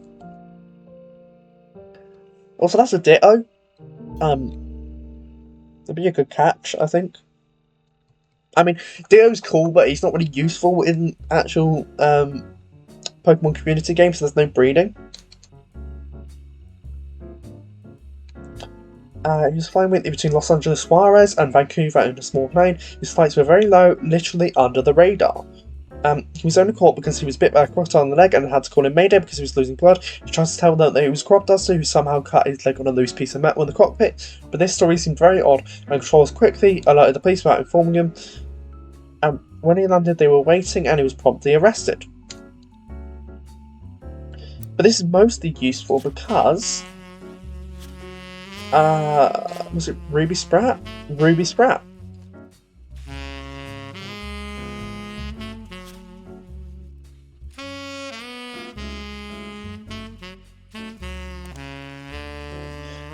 Ruby Sprat was featured in the Portland Telegraph when she was in high school in an article named Local Teen Making Change for Foster Care System. According to the article, Ruby Sprat grew up on the foster care system, was apparently the valedictorian of her school. Oh! Foster care, she could be related. Apparently the valedictorian of her school and was a Girl Scout who at the time of the article was earning her Gold Award. This regarded a project to help the community, and Ruby chose to raise money to build a fountain she called Foster Fountain. No, not in Clark. I assume you've heard of most of the original 151, because Ditto is one of the first ones, like out of the entire Pokemon thing. He's in the first original 151. Ruby's Foster Fountain.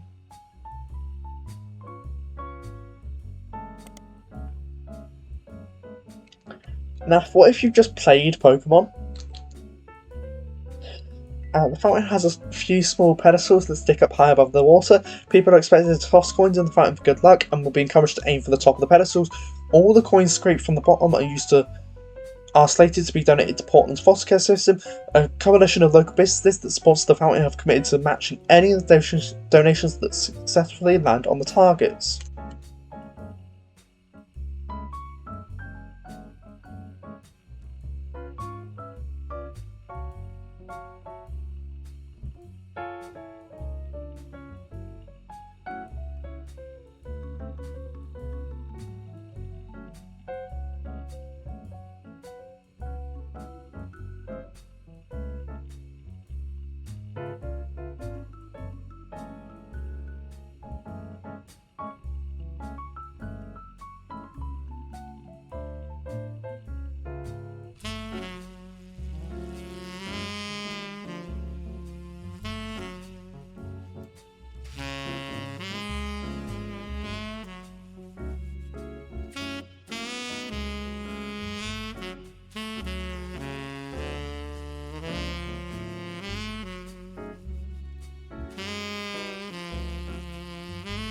Sorry about that.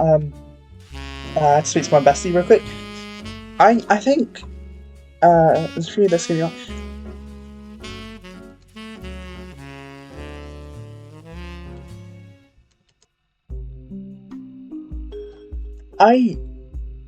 I think people would enjoy it.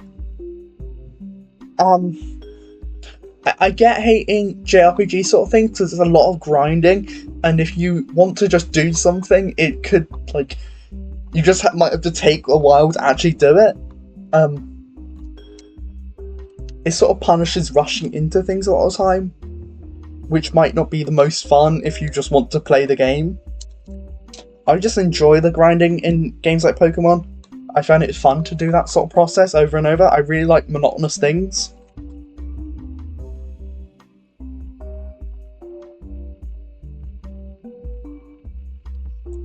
Oh, there's probably more on Ruby Sprat I have.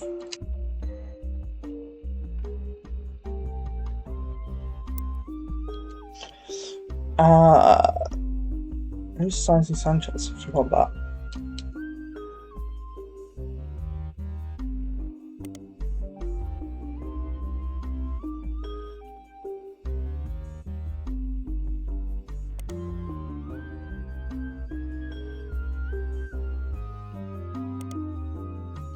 They only gave me Foster Fountains. That must be something.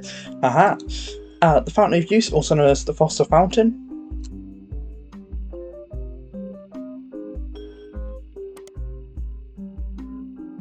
I like how I can only get the periodical from that one guy, but it leads to more information on Ruby Sprat. Also known as Foster, is a fountain found in a small park in Portland. All proceeds from change for Portland Parks and Recreation mentions on the trivia section. The Fountain of Youth was originally conceived by Ruby Sprat, an alumni of the foster care system. As more businesses, she must be related somehow. Like, maybe here, Ruby Sprat here. She's an adoption. That must be Ruby Sprat. I don't have a picture of her. Oh, I do have your job, which is... What is your job? Prison? Like, what do I put down?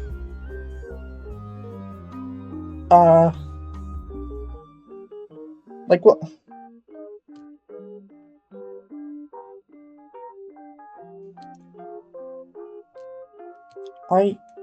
But I know what you did, but like what? It doesn't match any of these because there's no. Huh? Pilot? You flew a plane? Well, I guess you're just in the plane, but.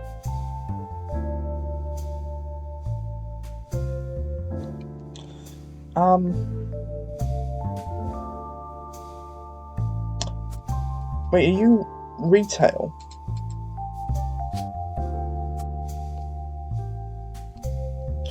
You are... What? I don't know what job to give to you. You don't... You're none of them.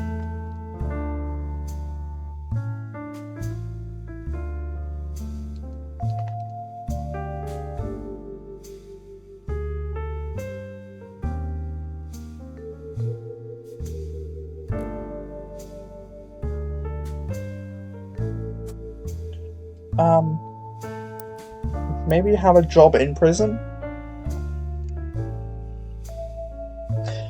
As more businesses sign on, as sponsors, it grows in scope even beyond Sprat's original hopes. The fountain is unique because there are special targets that visitors aim their coins towards. If a coin lands on one of these targets, each of the sponsor businesses matches it. This isn't a huge amount of money from each business, but more than 100 businesses have agreed to participate, so each penny becomes $1.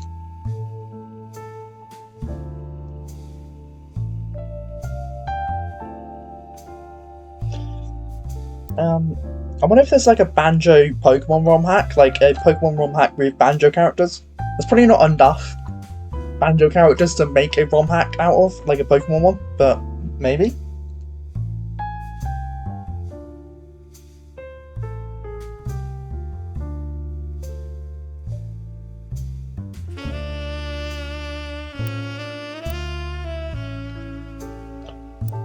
Where does this even lead me?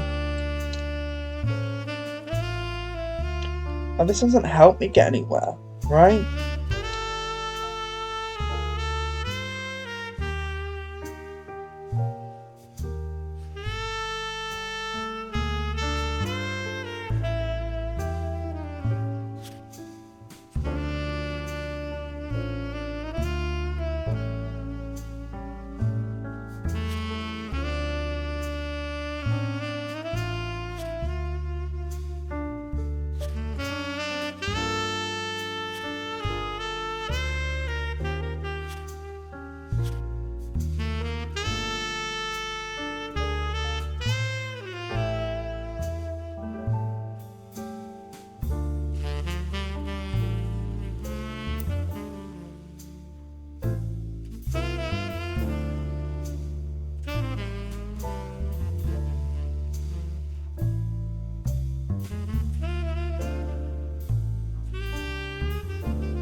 Do I know what Ruby's first name is? It's just Ruby. It's just Ruby. Lawyer. I think this must be you here.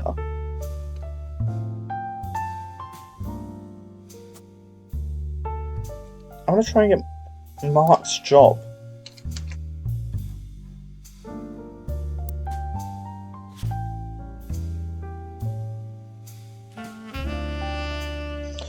Los Angeles. Here.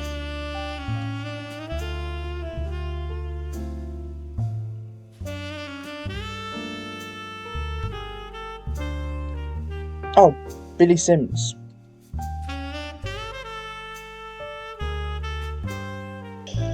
Billy Sims is the principal of Sandstone Canyon High School.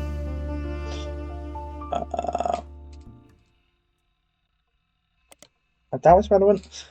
Who had his 15 minutes of fame in 1994 when he was punched by Crocodile Clementine at a graduation ceremony. Pretty much every news organisation from trustworthy to tabloid seemed to have their own take on the altercation. It wasn't the punch that captured the nation's attention, however, instead it was Billy Sims' matter-of-fact response to the threat and his comments afterward, as heard in an infamous audio clip from someone who was recording at the ceremony. Billy saw Mark hop onto the graduation stage and said, "Sir, you'll want to sit down or we'll have a problem." At that point, Crocodile reportedly sucker punched him in the face. Billy, apparently only slightly dazed, said, "Alright, sir, I guess we'll have a problem." Clementine tried to throw another punch, but Sims anticipated and performed a maneuver that spectators described as a wrestling move mixed with a backward somersault, which immediately brought both men to the floor, with Sims straddling Clementine, keeping them neutralised. As security arrived, the recording captured someone asking, "How did you do that?" and Sims' response was famously, "Trust me, I'm as surprised as anyone."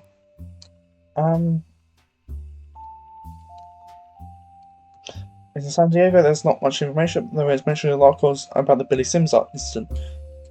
It said Billy Sims was in a lot of periodicals. Why would it be in the port? It is.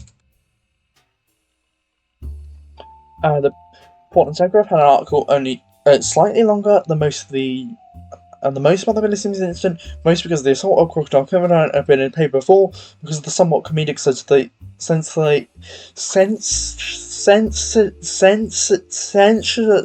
I can't read it.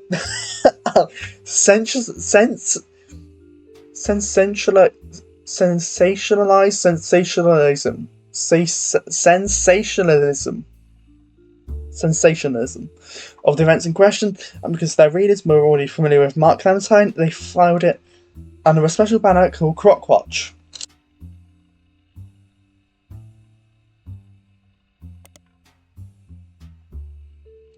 It mentions that our good friend Croc Clementine was actually in attendance at the high school graduation because his daughter was walking the stage. He was apparently not allowed to attend. His ex-wife had a restraining order filed on behalf of her daughter, but did so anyways. It was unknown to the school staff, including Sims, at the time who he was, but a security guard recognised him. That's when the trouble started. Clementine was approaching the side of the stage to try to avoid the guard. When the exchange between him and Sims took place, the article finishes by facetiously asking, "What will Croc get up to next?" Stay tuned for more Croc Watch. Unfortunately, through the investigation, as far as I can tell, there were no more instances of Croc Watch.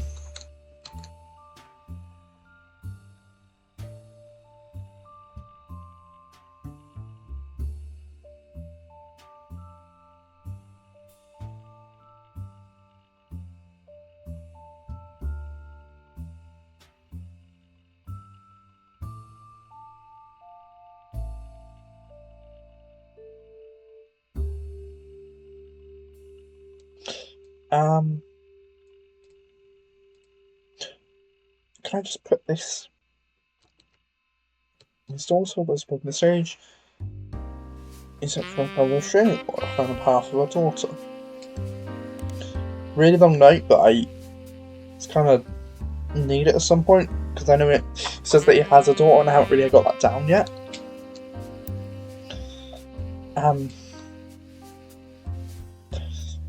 Graduation, maybe. I guess I don't really know which side. Well, you could be a baby.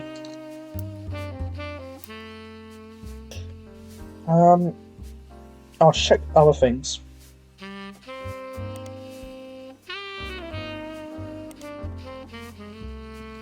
The The Black County Times did a report on, but the information seems resonant with the basic information you can find about the incident from the internet.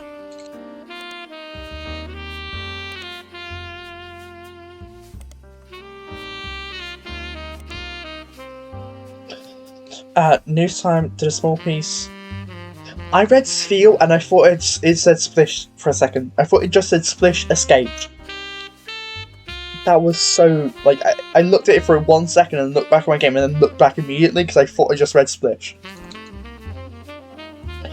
News Time did a small piece about a fight between Sims and Crocodile, but tried to approach it from a different perspective. The goal was to paint a picture of the two men involved from others who knew him best.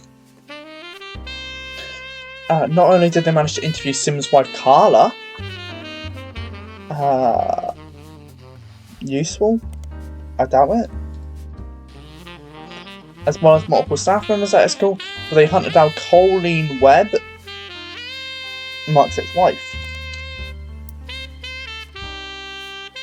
Finally, a name.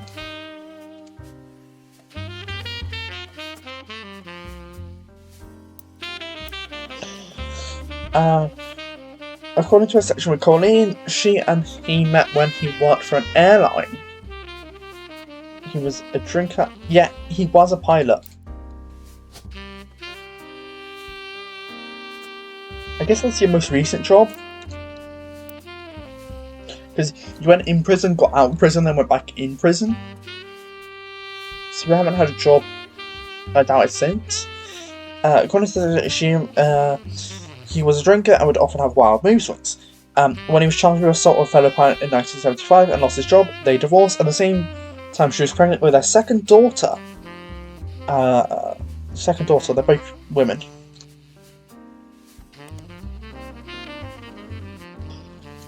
And she felt she needed to get out before things got worse. She left him and moved to San Diego to live with her sister, and told her oldest that her dad was had to fly planes for the army.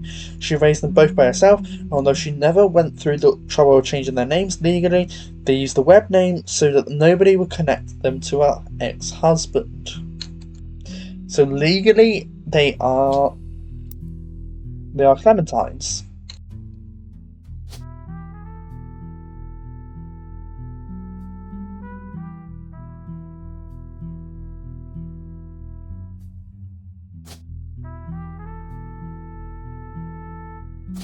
Is there no longer, like, unknown female? No. Zhan Yu and Zhan Yao.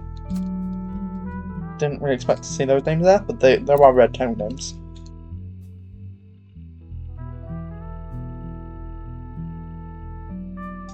A second thought, what's I gonna look at? Colleen Webb, maybe.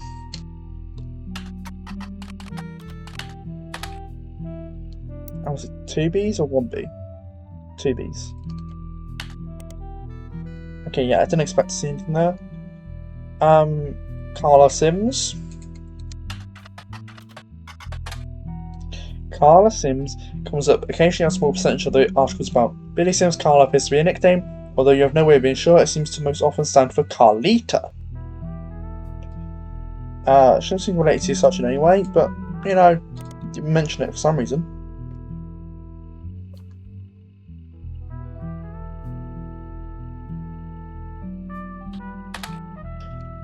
Okay.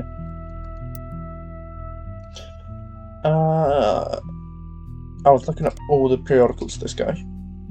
Might have been Pickleton. Whoa! Oh! Whoa! I didn't mean to search Billy Sims. Did I? No, I did, yeah. Right? Yeah. See me, it's kind of sleazy, so they're not afraid to publish free data as well. The more reputable news normally wouldn't. You look at Billy, and it seems like the report on it, you get a feeling that might not be useful. Billy Sims was once arrested for throwing a Molotov cocktail at a company that was found to be testing their products on animals. Okay. According to police paperwork, Crocodile Clementine's bail was paid for by Tostarito Jacobson. It was fairly expensive. Police interviewed other students that were at the event to find out if anyone knew anything, and the word was going around that was Mark Clementine showed up because his daughter Mary was graduating that night. Mary.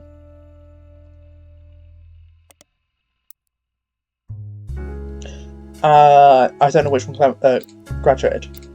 Well, I know when. It's probably you, right? You would have been old enough, actually, because you've been. I don't have a picture anyway, so there's no point doing anything yet. When we look to Portland, Silver Screen, it definitely won't be. Starlet, it won't be. And I can't see Team Blast having it. Yeah. Where'd you get that name? Tosarito Jacobson. Fuegos Fiesta. There's so many things in this. This second mode has so much more information that doesn't link to people. Like it's so many. Like you jump from one piece of information to another, and then only get like a periodical at the end, or when you get a tiny bit of information. It's so interesting. I like this one more than I like the original mode, and also it's more interesting that not everyone's just an old loser, you know. Original Mexico held a competition that offered free meals to anyone that legally changed their name to Tostarito. Tostarito was a burrito with a cylindrical tostada shell inside the floor. The Tostarito Jacobson used to be named Lucinda. Lucinda Jacobson.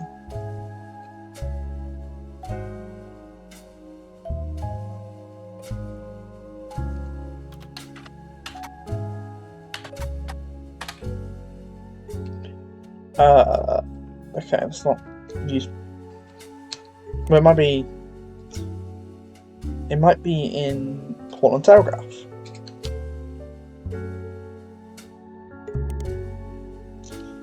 I'll check everything. Because maybe.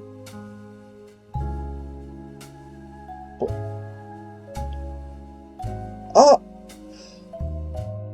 Whoa, where? Huh?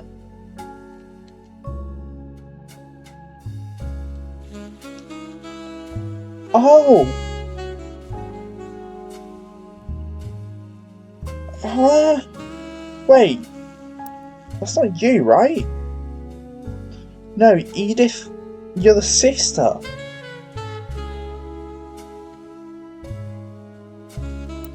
Why would you... Huh? And a Lucinda Jacobson. You are really interesting. You have to be relevant somehow.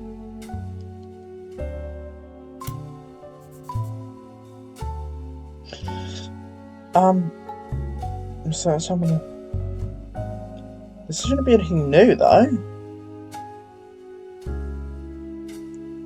Yeah, this isn't really anything new to me.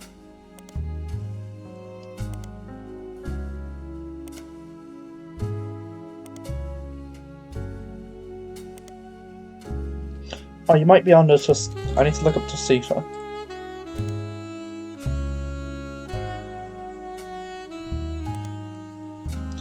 It's like, why would Lucinda be related to this?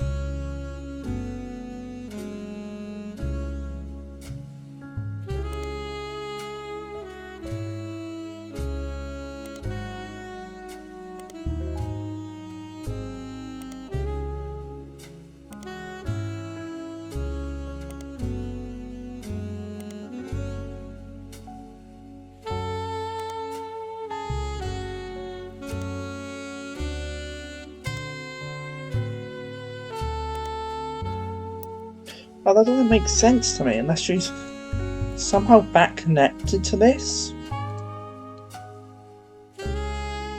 Like, are you...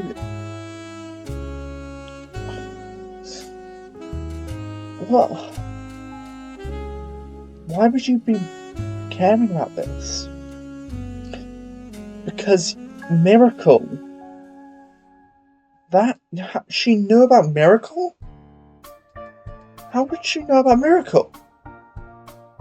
Because Edith told her because Miracle Jr. knew?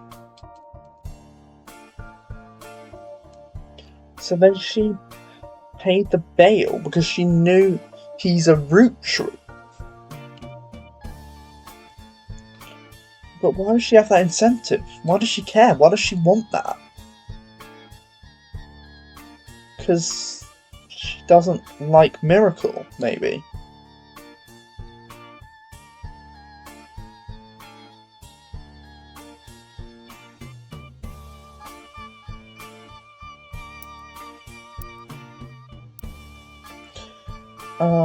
Vegas Fiesta.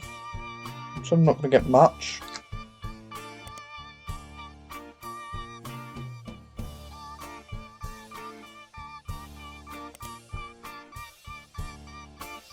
I'll just check Butler County, and I'll check Chef Signature, and I'll check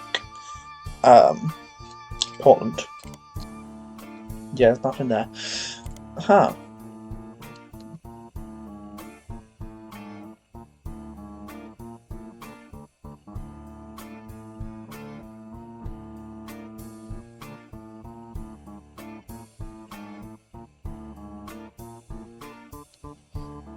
That's so confusing why that connects back there.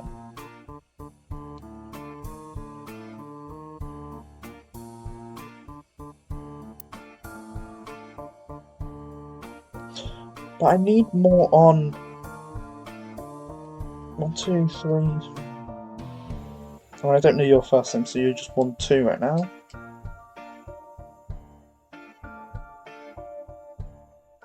I don't know your maiden name either. Want to use Mary? Whichever one graduated, which makes me think the older one, but like I don't really know.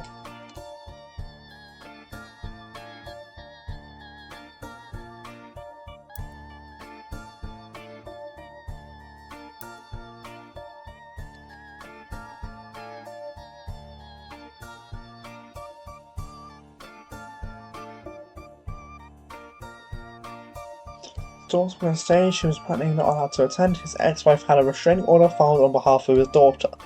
Huh. Well, that makes me think the younger one. But it was a few years ago, right?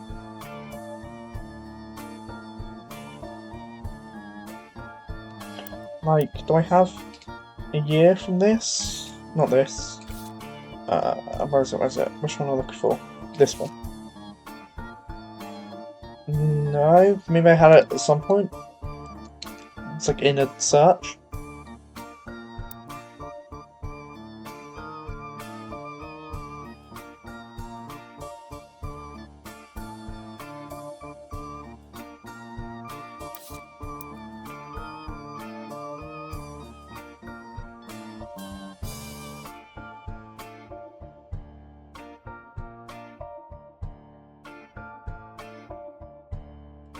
Why would I have so much from Billy as well? When there's a collator isn't relevant. This must be where Ruby Sprout is, because she was adopted.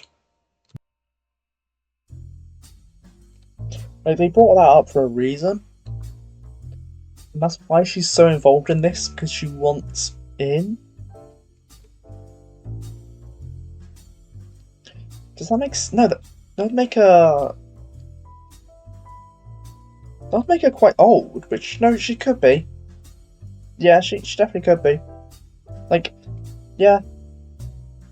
Yeah.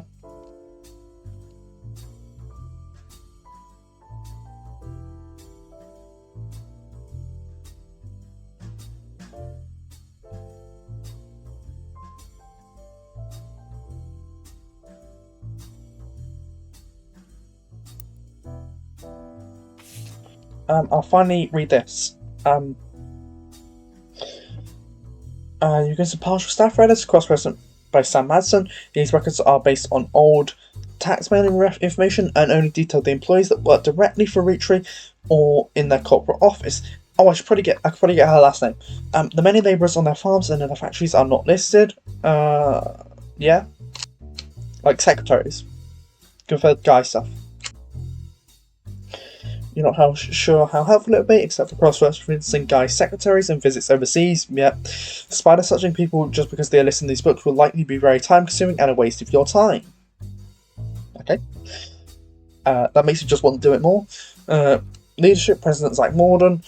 Special Manager, Ernest Madsen Jr. Yeah. Office staff, Edward Roottrees, Lloyd Carpenter, Carl Monroe, Elizabeth Cravensworth.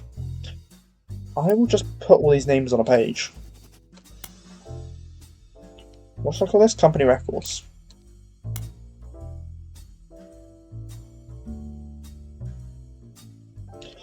I don't need this, really. Oh well, I'll put it down.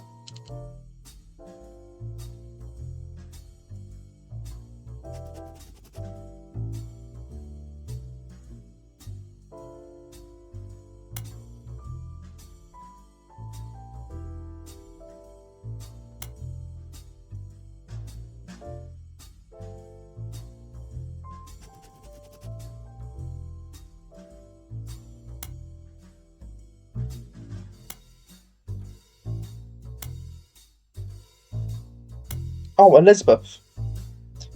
Okay.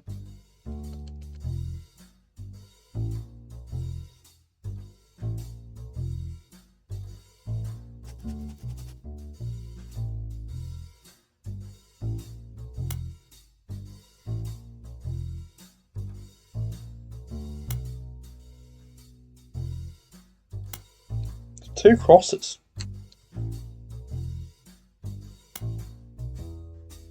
Secretary is definitely going to be useful. Oh, Robertson. Okay, that's her last name.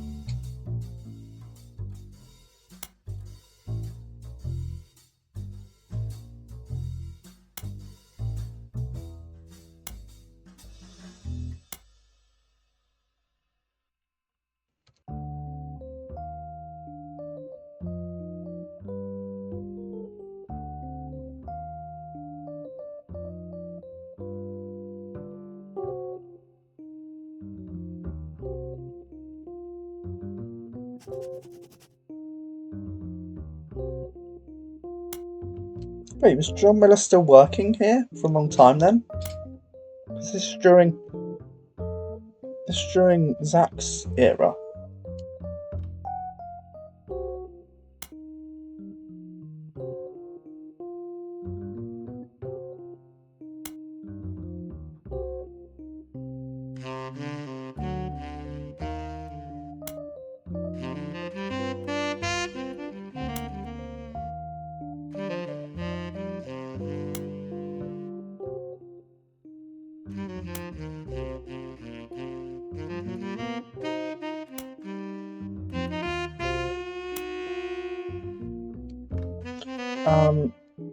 Oh, okay.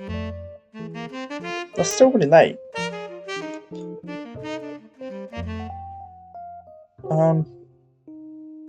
Maybe I shouldn't put all this note down, because I should just make sure to always check it. So I'm going to get rid of this page. Can I?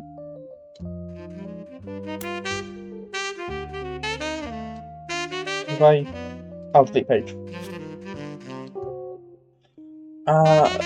Guy Hudson, yep. After that, we retired and go take over the start of 1978. They called a retirement party in November before spending the final month with a transition during 1976 1977. The following changes took place. Yeah. Patrick Decker. Yep. Yeah, okay, that just tells you right there.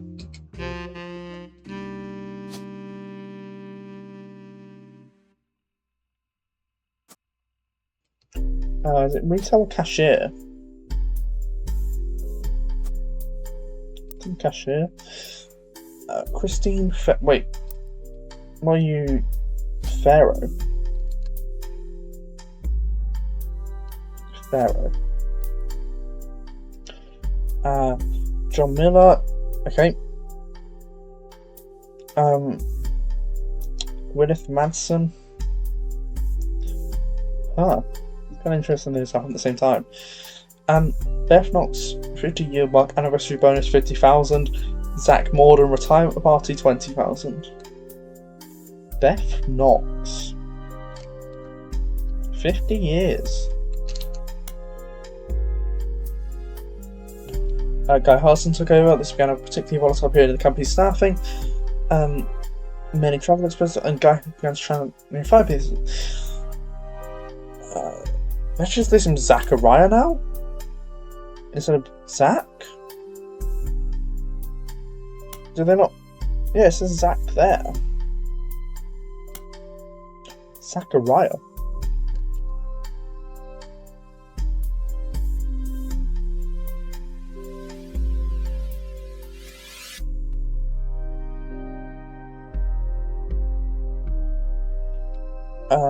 Raffatoons, okay.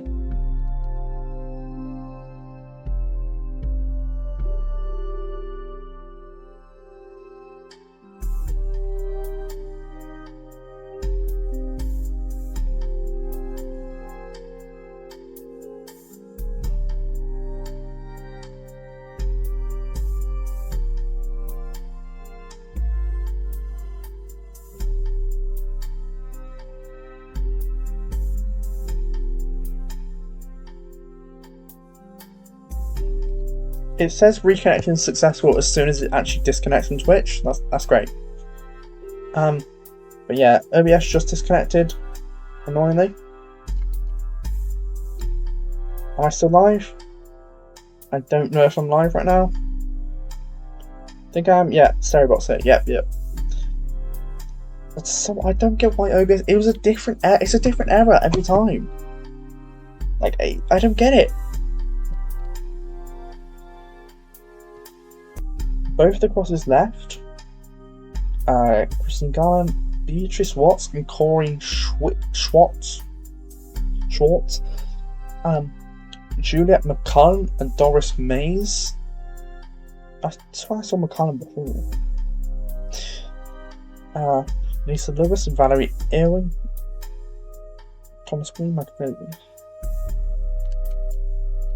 It's a lot of names. Whoa. Okay, yep. Oh, there's like loads of... It's so many expenses as soon as Guy Hudson comes in. Yeah. Australia, China, France, Brazil. That's... Yeah. Oh, these in order. No, they're in Africa. No, they're not in Africa. No.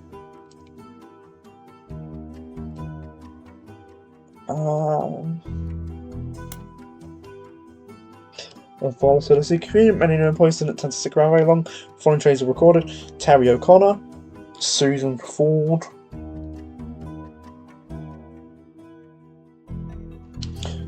I'm gonna go back to here. Christine Farrow.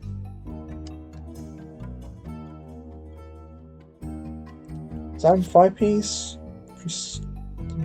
No, Joanna though. Joanna.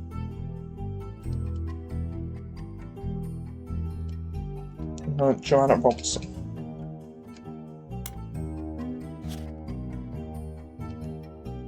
Christine Farrow. I like how I named this Antonelli's, but it wasn't about the Antonelli's at all.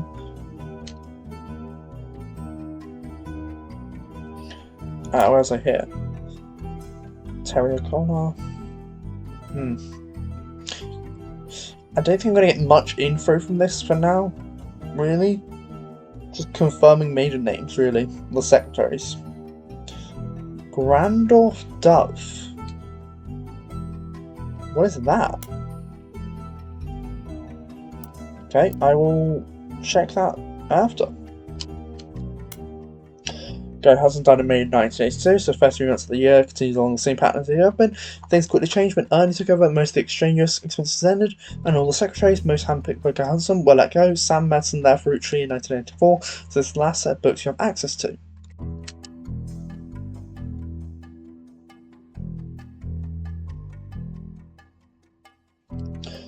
Yep. I'm going to put Roottrees. No change. No what's in this department. Yeah. Douglas Rosenberg. He was rehired. I'm gonna copy it now. There's no Catherine Garrett, and then I'll go up. Okay, yeah. She said he's a temp agency called Work Time Temp. I will. Okay, make commentary.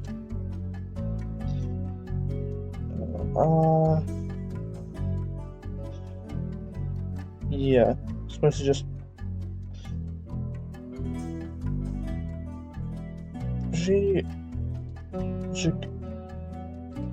Wait. They're not doing it again, are they? With the Roottrees flavours, they're not doing that again.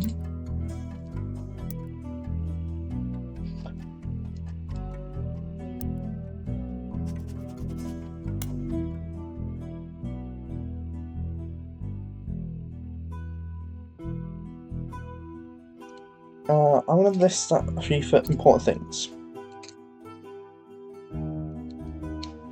Because I saw Ji Yao and I saw Ji Yao Ji Yu, and then there's Ji Gua. Cancelled after 5 months. Cancelled after 5. Was he trying to 5 pieces again? Well, if that's the case, there should be a David Fellows one, right? But that doesn't make sense. The SS. Caviar. Because these are all different years. It doesn't seem to line up in my head, but Ji Yao. That's interesting.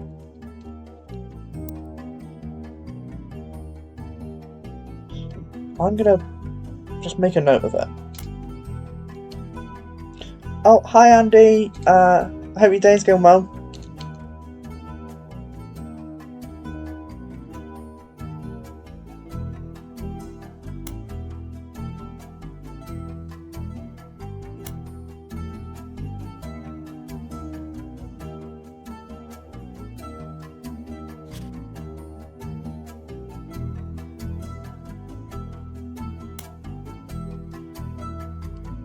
I hope it's good, busy. My day's been good. My stream just kind of ended because OBS errored, but I've been streaming for a couple hours now, maybe coming up to 3 hours. So it's been a pretty chill day. I've just been playing my game. What is Caviar? News April. Australia, China, France, Brazil. Yeah, I keep having weird OBS errors. It's not. I'm not even losing frames. It just stops suddenly. For some reason, it disconnects. I think it must be something weird with my internet.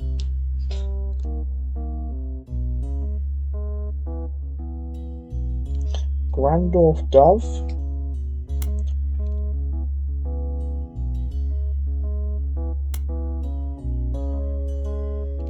Work Time Temp. The Grandorf School for the Deaf, formerly Grandor Dove. Let me just put that there. It's located about an hour from where the Roottrees offices used to be in Butler County, but it serves much of that part of Pennsylvania and nearby Ohio. According to their website, it was formerly named Grandorf Dove from 1923 to 1990 because Grandorf was the last name of the founder, and Dove is a Danish word for deaf. The founder had issues with government translators, leading to an odd transcription issue. In 1990, it was renamed to better represent the school's purpose and to correct the embarrassing lack of effort and awareness demonstrated by the government officials in those early days. The staff is listed on the website. You scan through all the biographies and find that Principal Miss Ford is fluent in 5 languages, including ASL, American Sign Languages. She has been working at the high school for over 15 years. Miss Ford also mentions that she's not deaf herself, but rather learned sign language to communicate with the deaf. It mentions that she was she was responsible for securing funding for the Hudson wing. Hudson.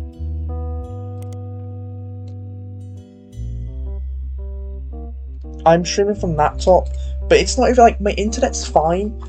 Like it's not. It's. I think it's for something specific with my internet that's not like correct, because I don't lose frames. I don't have like network issues. I don't buffer or things like that. It also it's technically not my internet. It's the internet of the cafe below me, but it's really good internet for some reason. So I couldn't actually technically use an Ethernet cable. But yeah.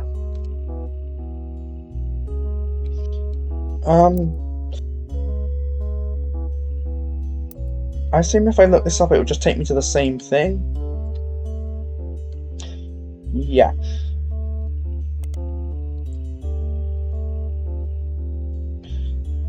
Should be in Butler County Times.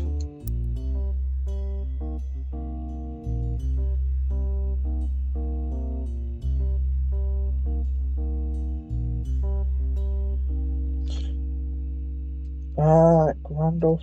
Oh no, it took me to that.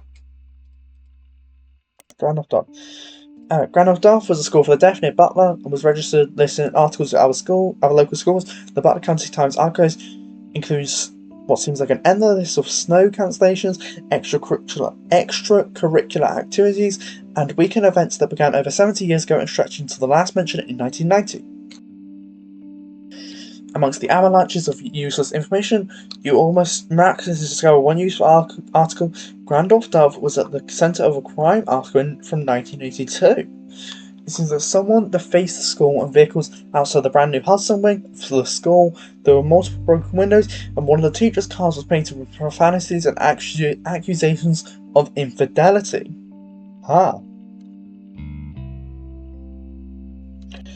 A few weeks later, followed by proves more details. Was one arrest Thomas Hughes. I assume the son of an infidelity, who was coincidentally a former student at the school. Apparently, the destruction came weeks after he married the school's newest teacher, Mrs. Hughes.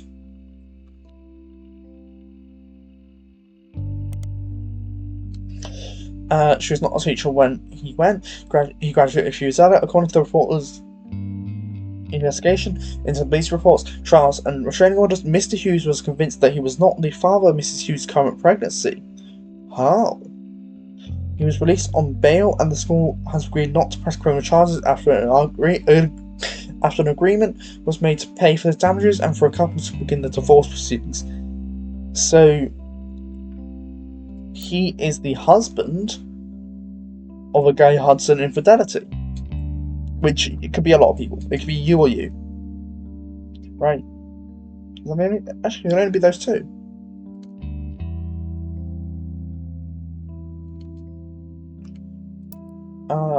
Was anyone a Hughes at any point? That's been 1982.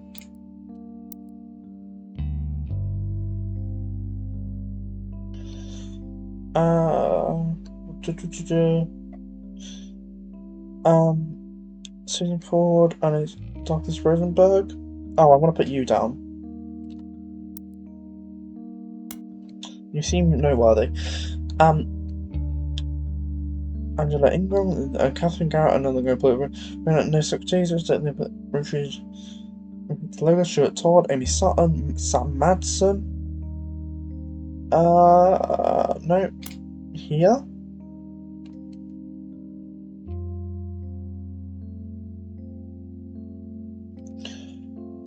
Caroline Schwartz. No.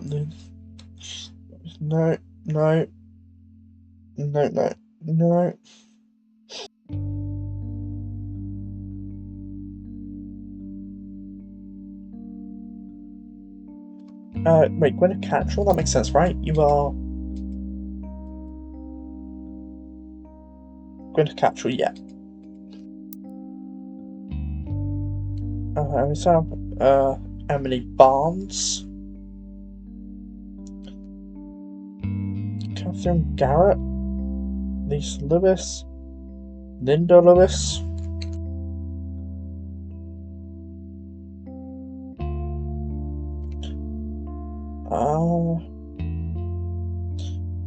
Sword.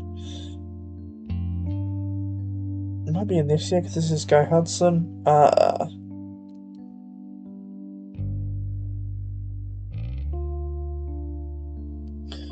I guess any of these could be Hughes, right? Must they got married after? No, because they were Hughes before now.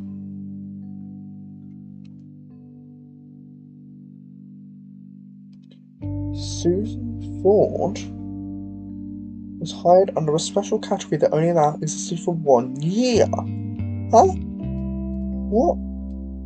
Susan Ford, interpreter? Oh. Because he was going on loads of trips. Or you could just be one of the mistresses, right? Hughes. There's no Hughes. This is...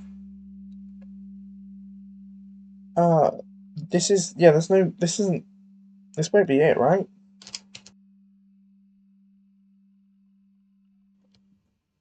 This is before Guy Hudson, really. So, no.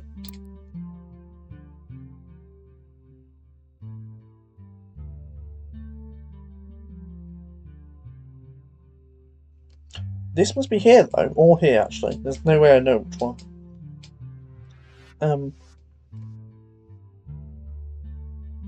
Oh, they had a kid together.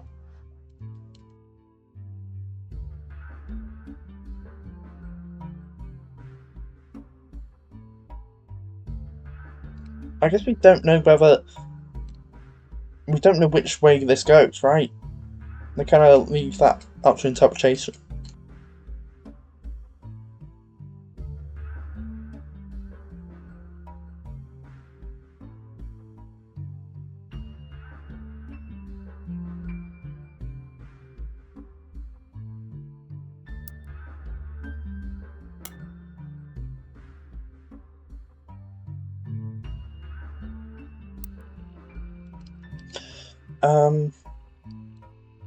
Did I look at this?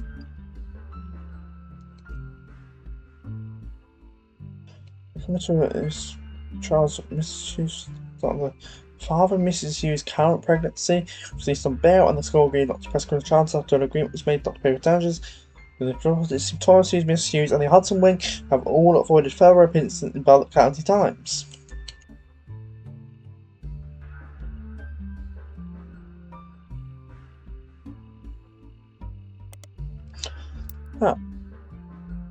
So if I need more stuff on Thomas Hughes, that seems quite important.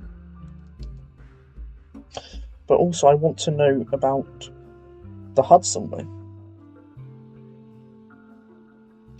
The Hudson Wing is an expansion to Grand Off Serve, now Grand Off School for the Deaf. Oh, I need to put that up actually. First built in 1922, it's separate, much smaller building, half a block from the main campus, and operates as a smaller independent school that offers free ASL courses for the family members, friends, and caretakers of deaf children.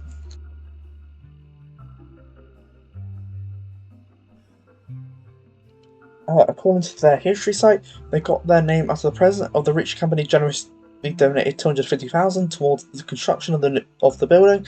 There's also a very vague history section that you can somewhat fill in with details from the other ministry you've seen about the school.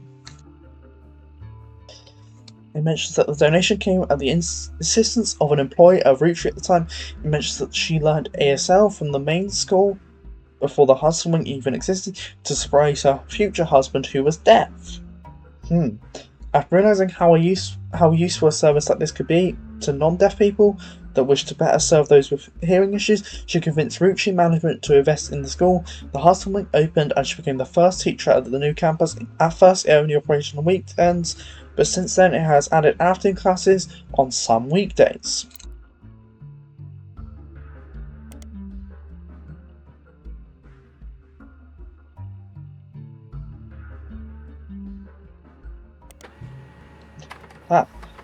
Twins? Twins? Wait, so you... Gandalf's Score for the Deaf has made a few odd appearances here and there in Butler County Times since 1990. It's not too many that you can't look at all of them, and so after scrolling through a few pages, you manage to find something incredibly useful in an article that isn't even focused on the school itself. Local students provide key evidence in scientific study. The article from March this year, 1999, mentions that the Ford sisters. Ford? Ford? Oh! Yeah. So yeah.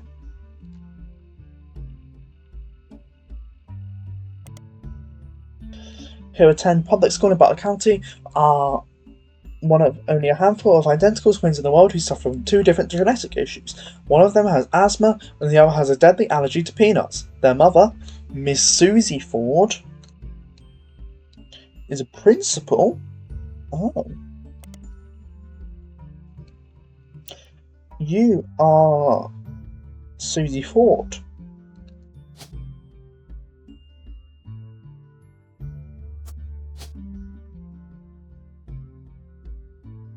I assume Susan.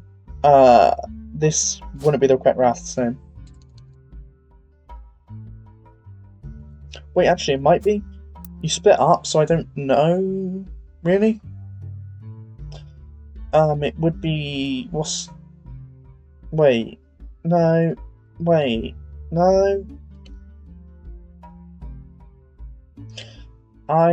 Maybe I had this wrong.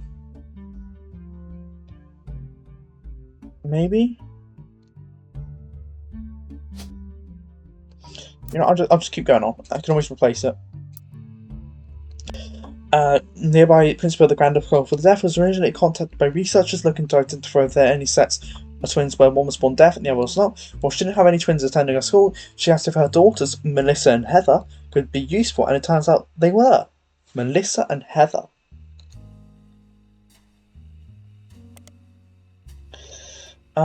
She says, they couldn't be more different. My youngest, we all call her that even though it's only about 15 minutes, is shy, but essentially hasn't stopped her running from the moment she learned to scamper. Asthma has kept her sister off the soccer field, but she's the definition of extrovert and is even performing in a local production of Is There Life After High School later this year. That might be later than I have right now.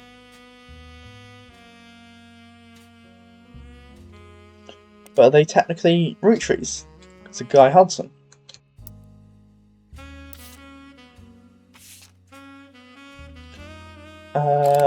You and you. I don't know which one's which.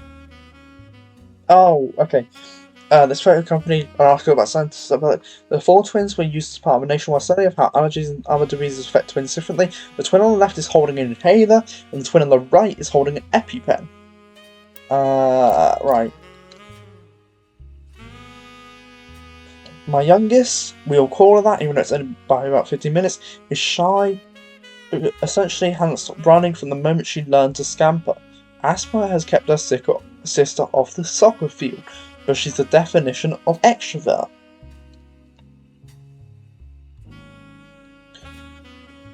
So, asthma has kept her sister, so the oldest is one with asthma. So it's in the order, right? Is that an EpiPen? Yeah. That's the inhaler. Yeah. So inhaler, EpiPen. Yep.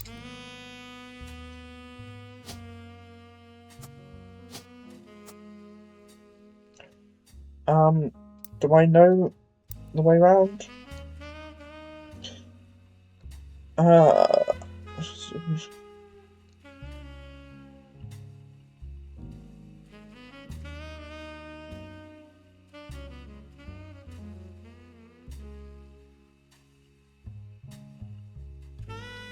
Is There Life After High School?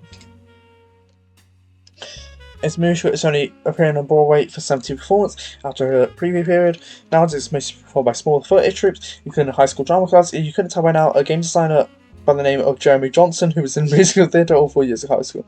Okay. There's one song from it that somewhat surpassed popularity to the rest of the musical called The Kid Inside. If you'd like to listen to it, I recommend buying those ones if it's slightly that colour. Okay.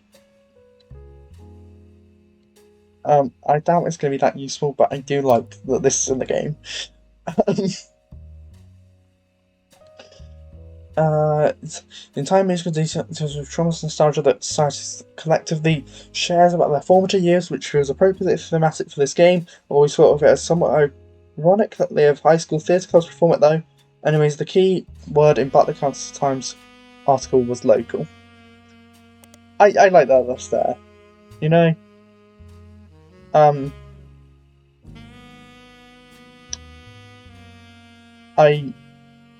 It's like little Easter eggs out of that. That's quite nice. Near the end, so the high school is called Garcia's mentioned some names, including a Heather Ford. So this is really crazy. Heather Ford is but she's a definition of it, and is even Heather Ford. This one's Heather.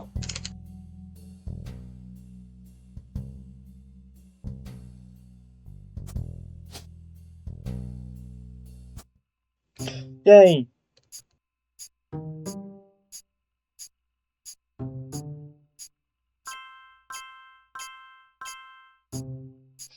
And I know I got 2 from that as well. I can fill out. Oh. Carl? No, Clark, yeah. Sam reached out to me finally. I think I have you to thank for that one. My family's in a bit of a rough patch. Even though the candy is selling better than ever, everyone is fighting over the trust. The majority of us want to dissolve it. On paper, it seems like the right decision.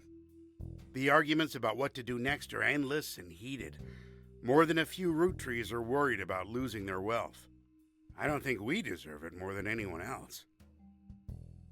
I love my family, my wife, my daughters, even my son, who I hardly ever get to see. I want to keep them safe and secure, but I didn't do anything to deserve this fortune. Hell, I probably deserve it less than most. It took me way too long to get my life together. Okay, enough about me. Here's the deal. I can't stop the majority from voting one way or another. If you keep passing along potential Roottrees, I'll keep adding them to the list.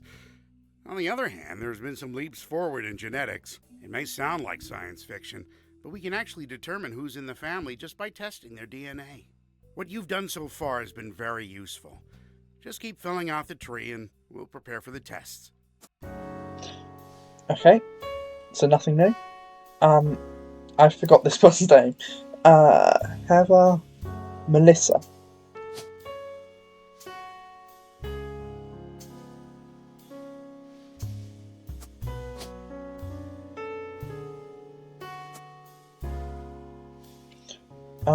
These are correct. You're a cashier, yeah, that's good. This is correct. I put you on there.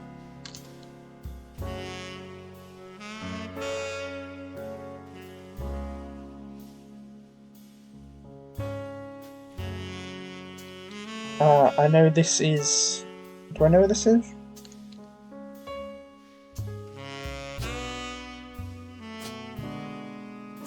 I don't know a picture of you. There's 2 pictures of you?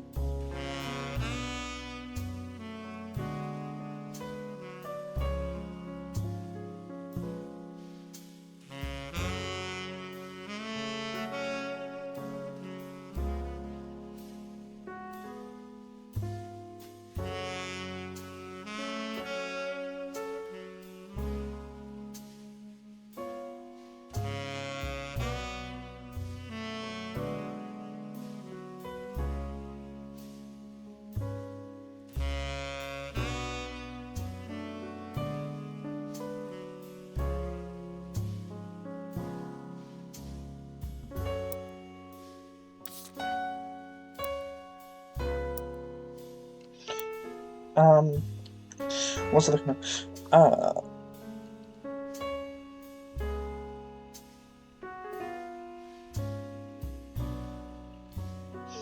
Ford sisters. Miss Susie Ford. Miss Susie. That's her actual last name. It's Ms.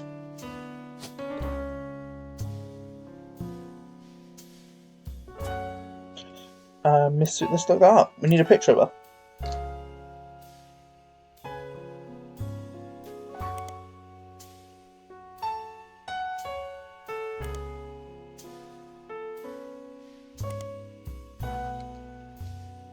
Miss Ford, maybe?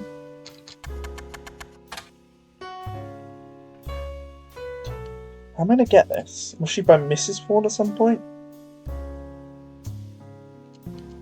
Miss Ford. There must be some way.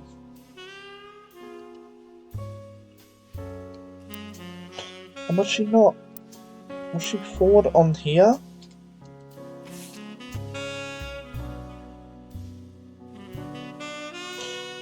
She would have been one of these, right? Susan Ford was hired on a special category that only existed for 1 year. Interpreter. Why would they have an interpreter? She could speak sign language, but why? She could speak many languages. That's why. Okay, so she could fluent in 5 languages. English, ASL, and then English, ASL, Chinese, French, or I guess Mandarin French, and Portuguese. Maybe. Now that would make sense.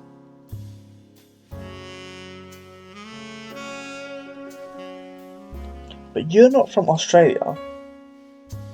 Wait, are you guys from Australia? Did I ever get a location? Also, I just look Christine Farrow.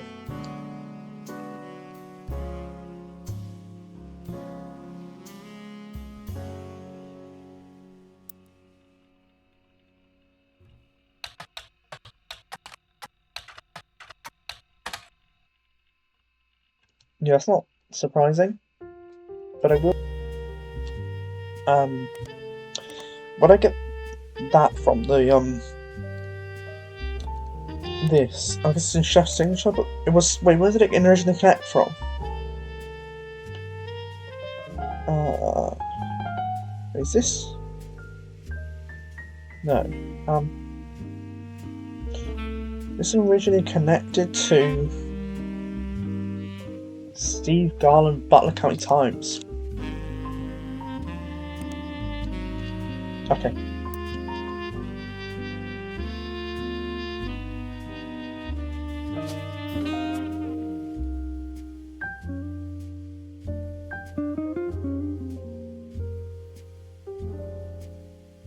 I still don't know what this is. Like, I figured I'd stumble across it, or... I haven't looked up Ron. I haven't looked up, yeah. It could be Ron. Another kid.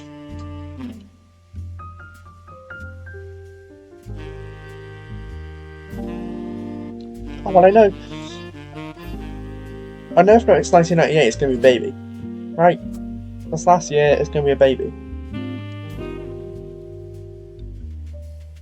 I think it must be Ron, right? I guess it could realistically be a lot of... It could be Stephanie and Brian. She was pregnant. She was pregnant, wasn't she?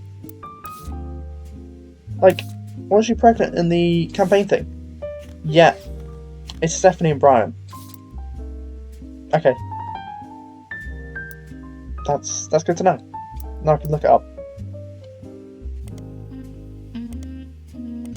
I'll look it up here first.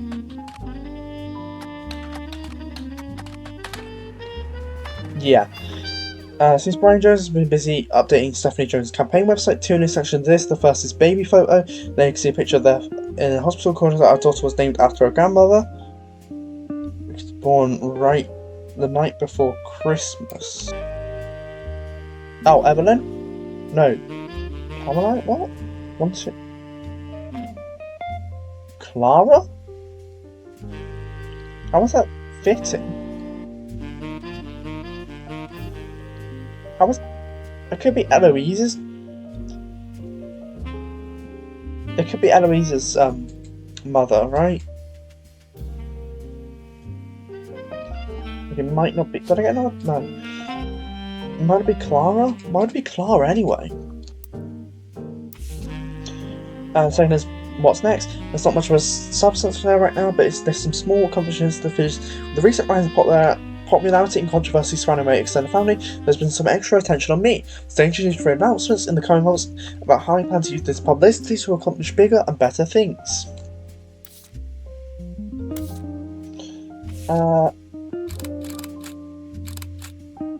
The reborn girl, his sister is wearing a adorable little shirt hat, and his wife Stephanie is giving a signature thumbs up from the campaign literature.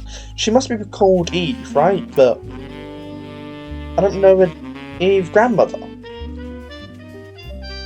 It's not Clara, it must be Eloise's mother, right?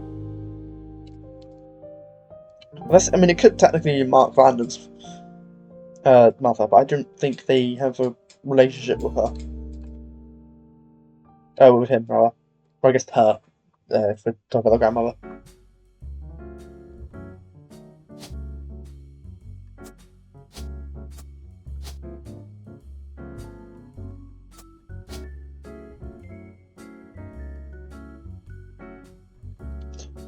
Stephanie Nunn, was it? Nunn? Yeah. There's a baby who's Eve.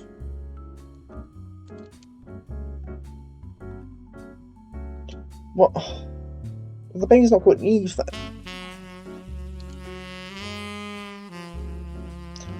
What name makes sense the day before? Christine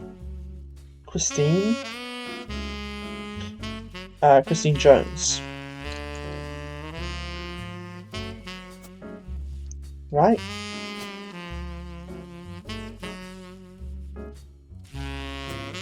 Because then that makes sense. Christine.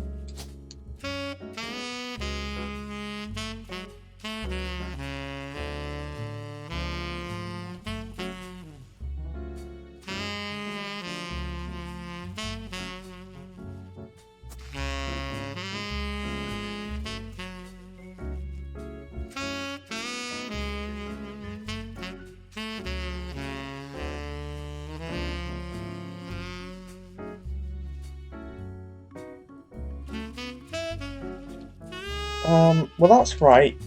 Those two are, well, that doesn't count. That's right. This is probably right, but it won't knock it anyway. Okay.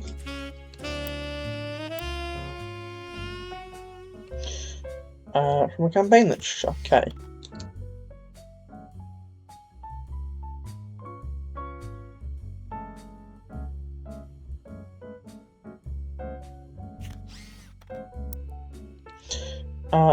I need to look up Stephanie Jones.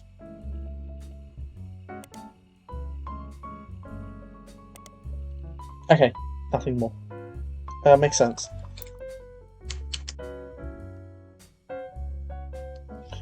Do I know your name?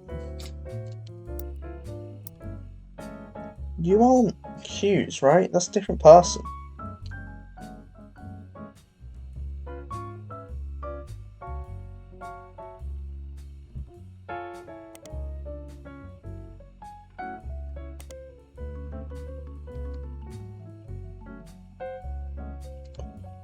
There's one arrest, Thomas Hughes,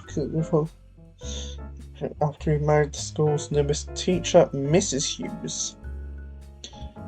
And he's not relevant, it's just pointing out the Ford thing.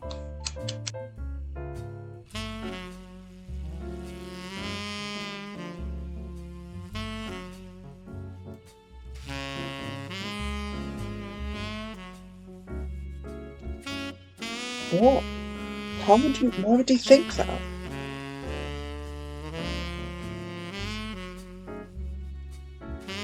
Right? That doesn't... Unless you are Thomas Hughes.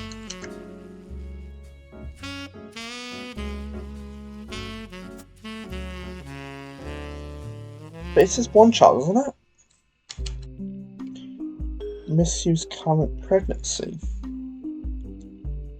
Could be twins. I just feel like this school wouldn't appear for two people, right? And then they divorce, which is why she's back to Ford. Yeah. But that means Mrs. Hughes might have things.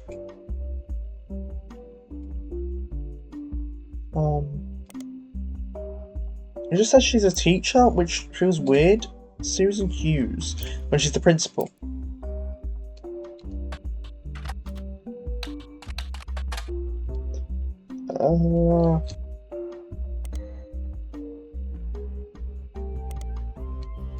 And there's nothing there.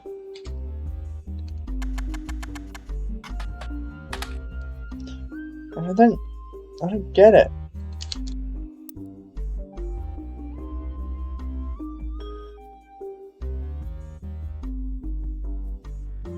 Unless they did have two, and no, they wouldn't. Why that make sense?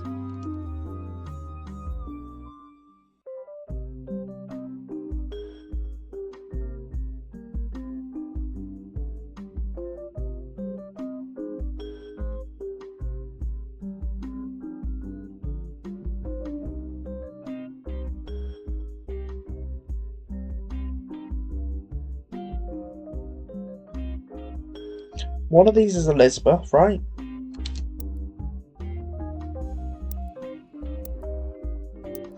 Because it was in this. No. It was in. Well, it is also that, but it's in this.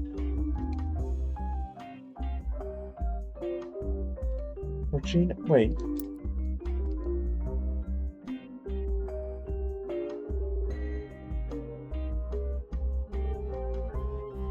Yeah.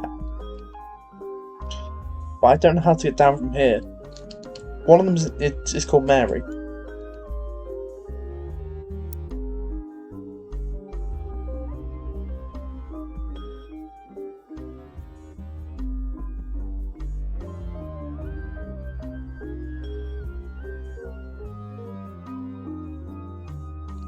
Stuart's mother was named Mary Beth Clementine. Yeah.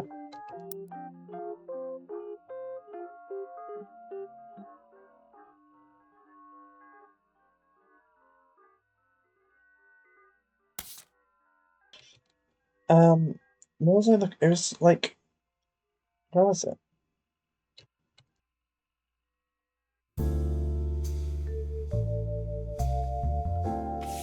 Was it in this? No, it was. Was it just in the confidential file here? No, it had like multiple listings of different people.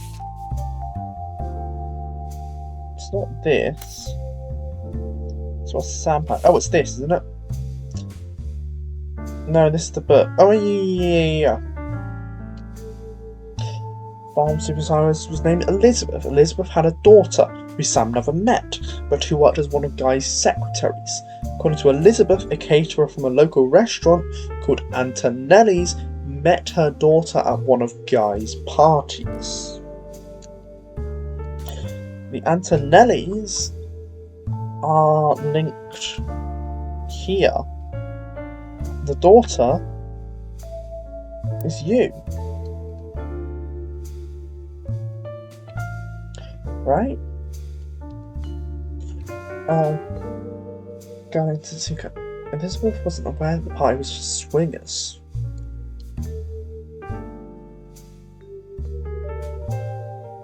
According to Elizabeth, caterer from a local restaurant called Antonelli's met her daughter at one of the guys' parties.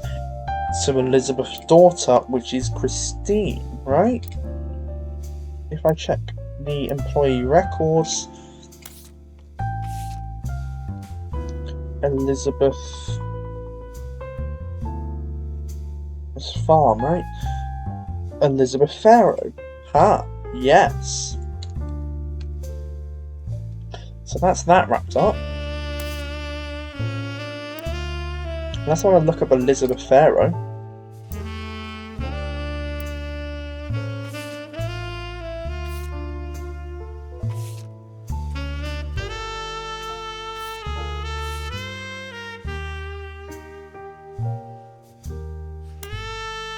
Yeah, that's not surprising. Let's check this again. So that's done. So however, when he went to Truth, they went off in a week's time because they're spending more time running on fish business than meats dishes with the manufacturers. So they bribed at least one politician to open a factory in Brazil.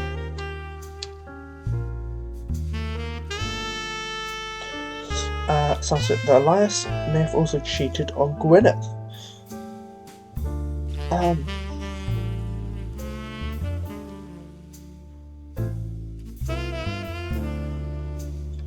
Beth.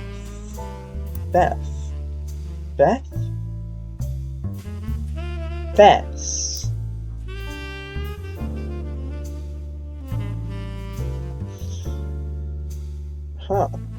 Secretary named Elizabeth. You are Elizabeth. Maybe. Right?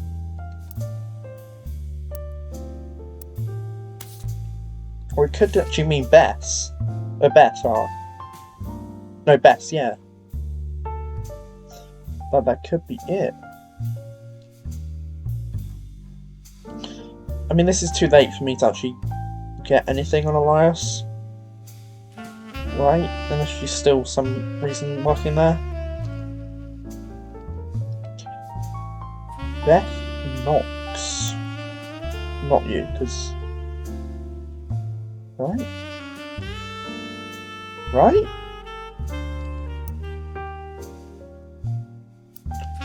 I mean, you'd be pretty old at this point.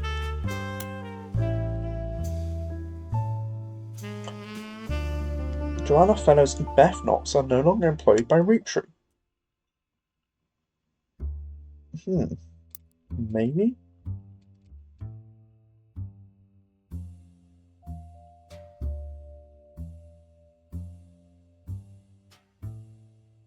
Maybe.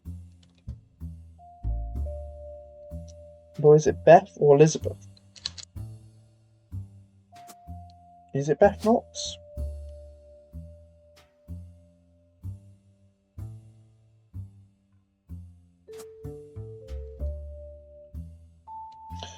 Elias and Beth said Beth.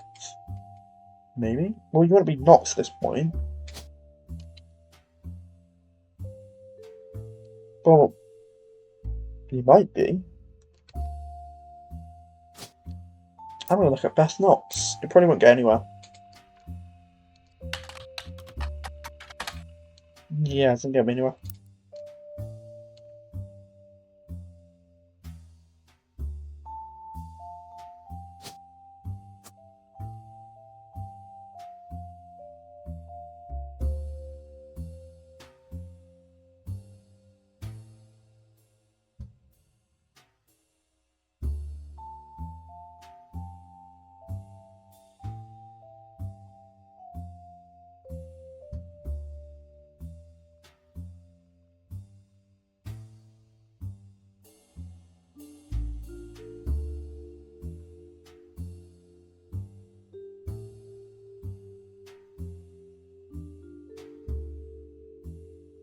Wait. Was it the child's grandmother or the...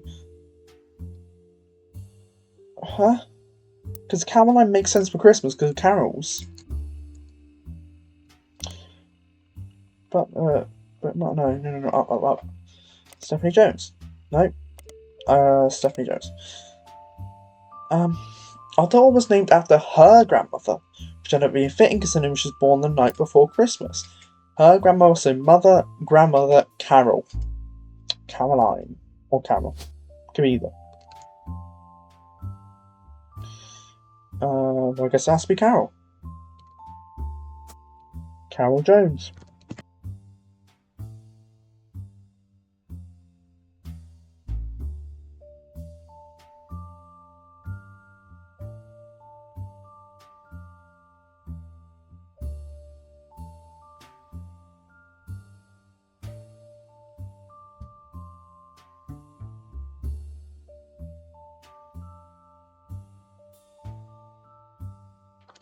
Oh, hi, Skull.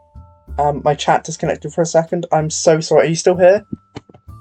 I wasn't meaning to ignore you. It was just my Twitch is being awful today.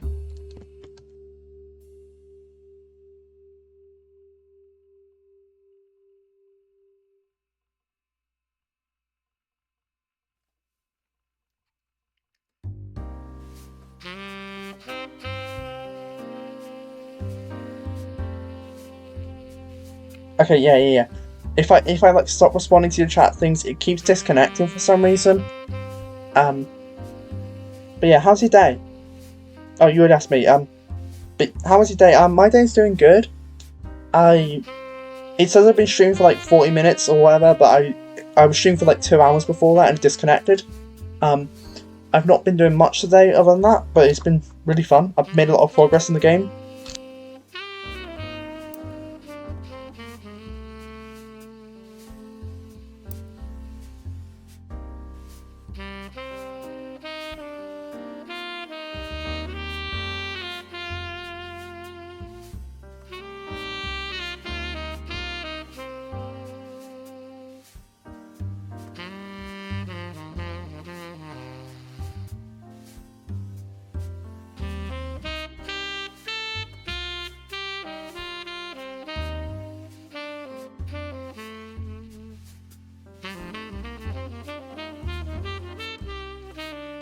Have I just looked up Susan Ford at any point?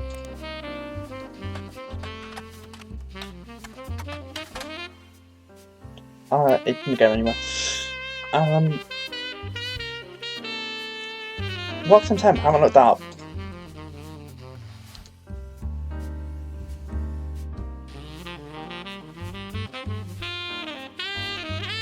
Oh well, I hope the trips go well, and I hope you don't put too much pressure on yourself to clean, because you can always clean later, like after the trip. It doesn't matter that much. And I hope Duolingo is fun. Lifetime Temp is a company with many offices all over the United States. The Roottrees Candy Company is listed on their site as one of the companies they do business with, but it's far from the only one you recognise. As far as you can tell, there's no connection between Lifetime Temp and anyone related to your search. Yeah, because it's after everything. The only thing it isn't after is this, but that's no secretary related thing.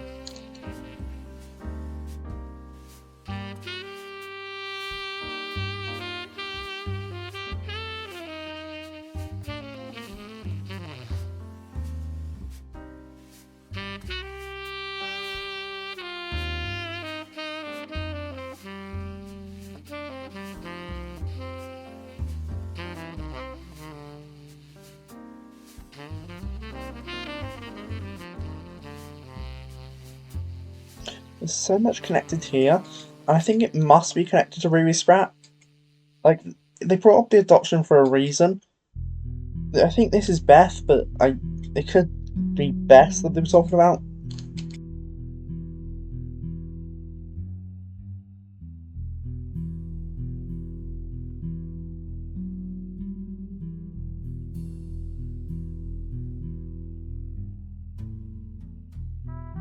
Well, I hope the drive isn't too bad.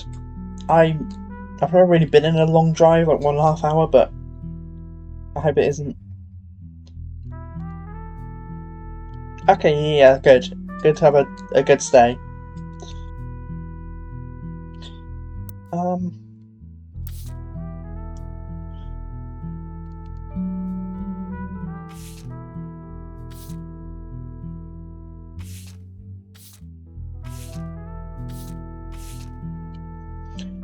This still has this.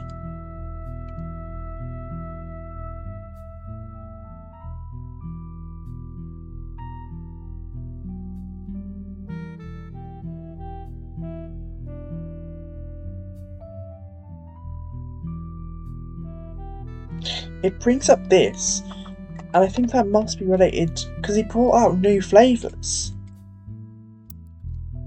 The guy tried bringing out new flavours, but why would he do that? He didn't want the children to be related, did he? I don't even know if he wanted the children.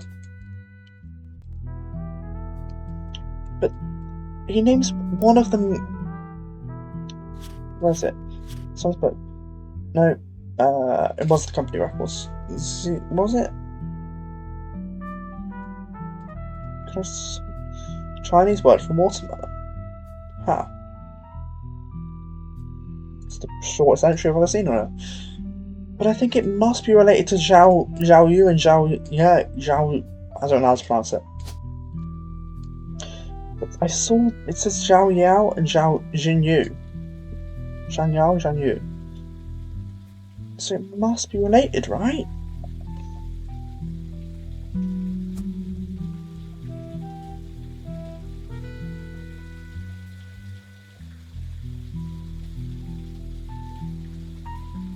I've never really been on any trip.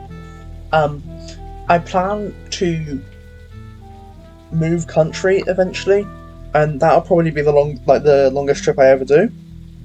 I've never been outside of my country, so I've not really explored much. I do really want to though, because I do not like this country. I don't like the specific place I'm in.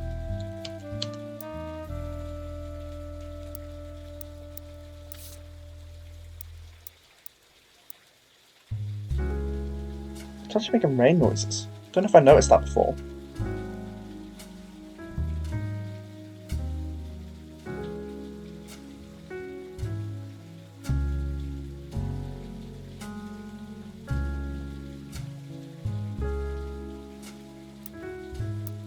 I'm gonna look that up. I've never actually looked that up.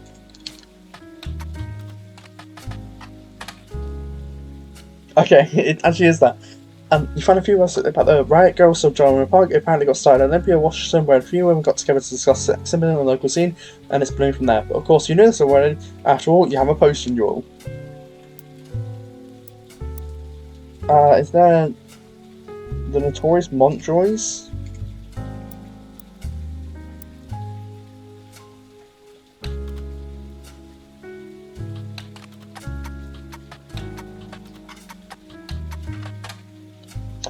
Okay.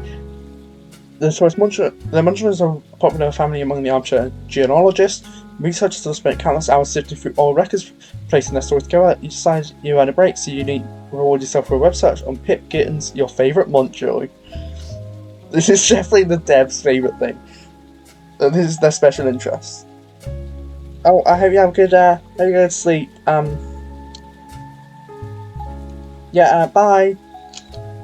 Pip Gittens was a noble, which I did particularly because they just think. This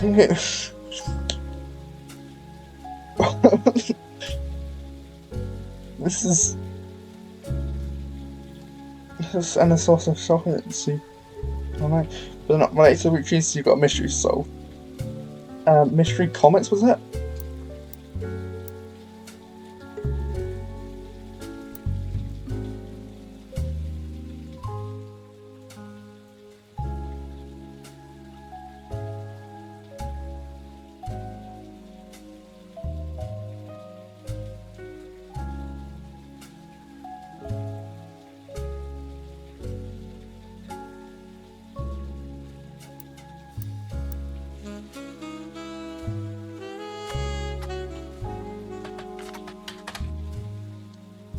Okay. There's probably some Easter eggs in this. Mystery comics.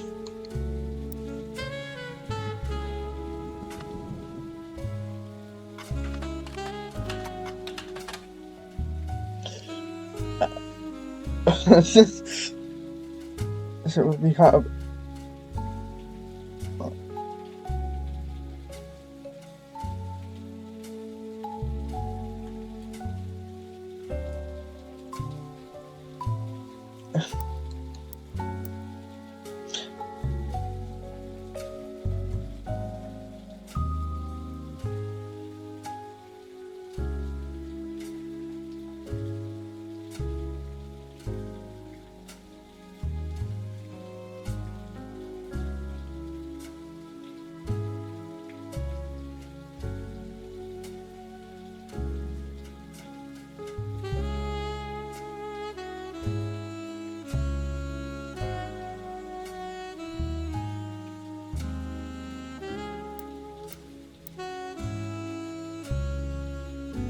Let's look up China. I can't imagine they'll get me anything. Yeah. But he definitely went to China. Which one's he trying to... I need to plot out the next 5 pieces.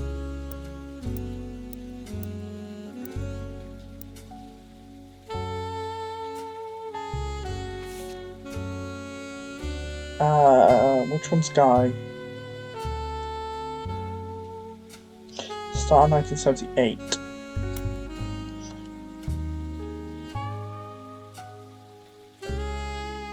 Down. Caviar.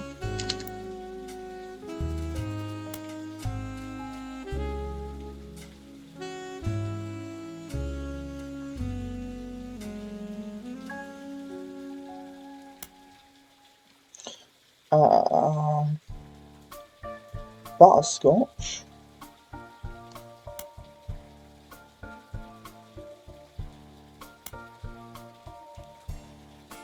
Strawberry. Jalga. And... is that it? What's the... sugar plum? Right? Is that you still?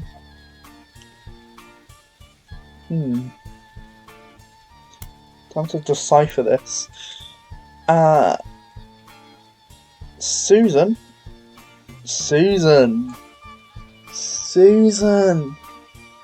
Which means caviar. Huh. Why would caviar be you? That kind of makes sense, caviar. CC.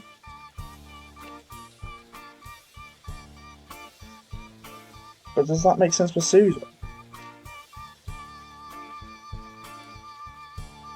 Which put you as Zhao...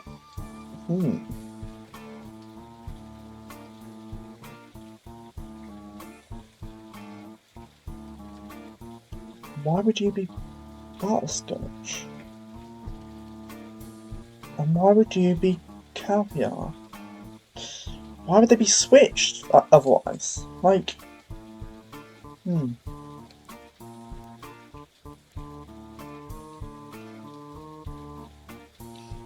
Maybe that's how he got with people, by telling them they would be 5 pieces.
I think I'm gonna end stream because I'm gonna have to do something. That means I have to be like away from my laptop for a bit. We made a lot of progress today, and I have so many like potential things on all these. Oh, hi Neek. Yeah, I will end stream, but yeah, thank you for being here. Hope your day was well.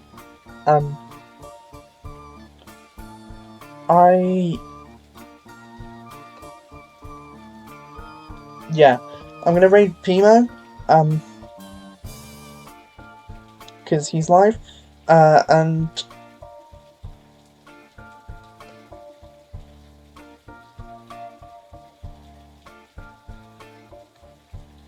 that should be working. Oh yeah, thank you. Have you been well? It's been a fun stream to everyone who's been here. It broke at one point, that's why I didn't really have a review of this. But thank you, Rosie6 Nath, Who came next? I think it was Andy next, Skull, and Neek. Sorry if I missed anyone, but thank you all for being here. I hope you had a lovely day, and bye!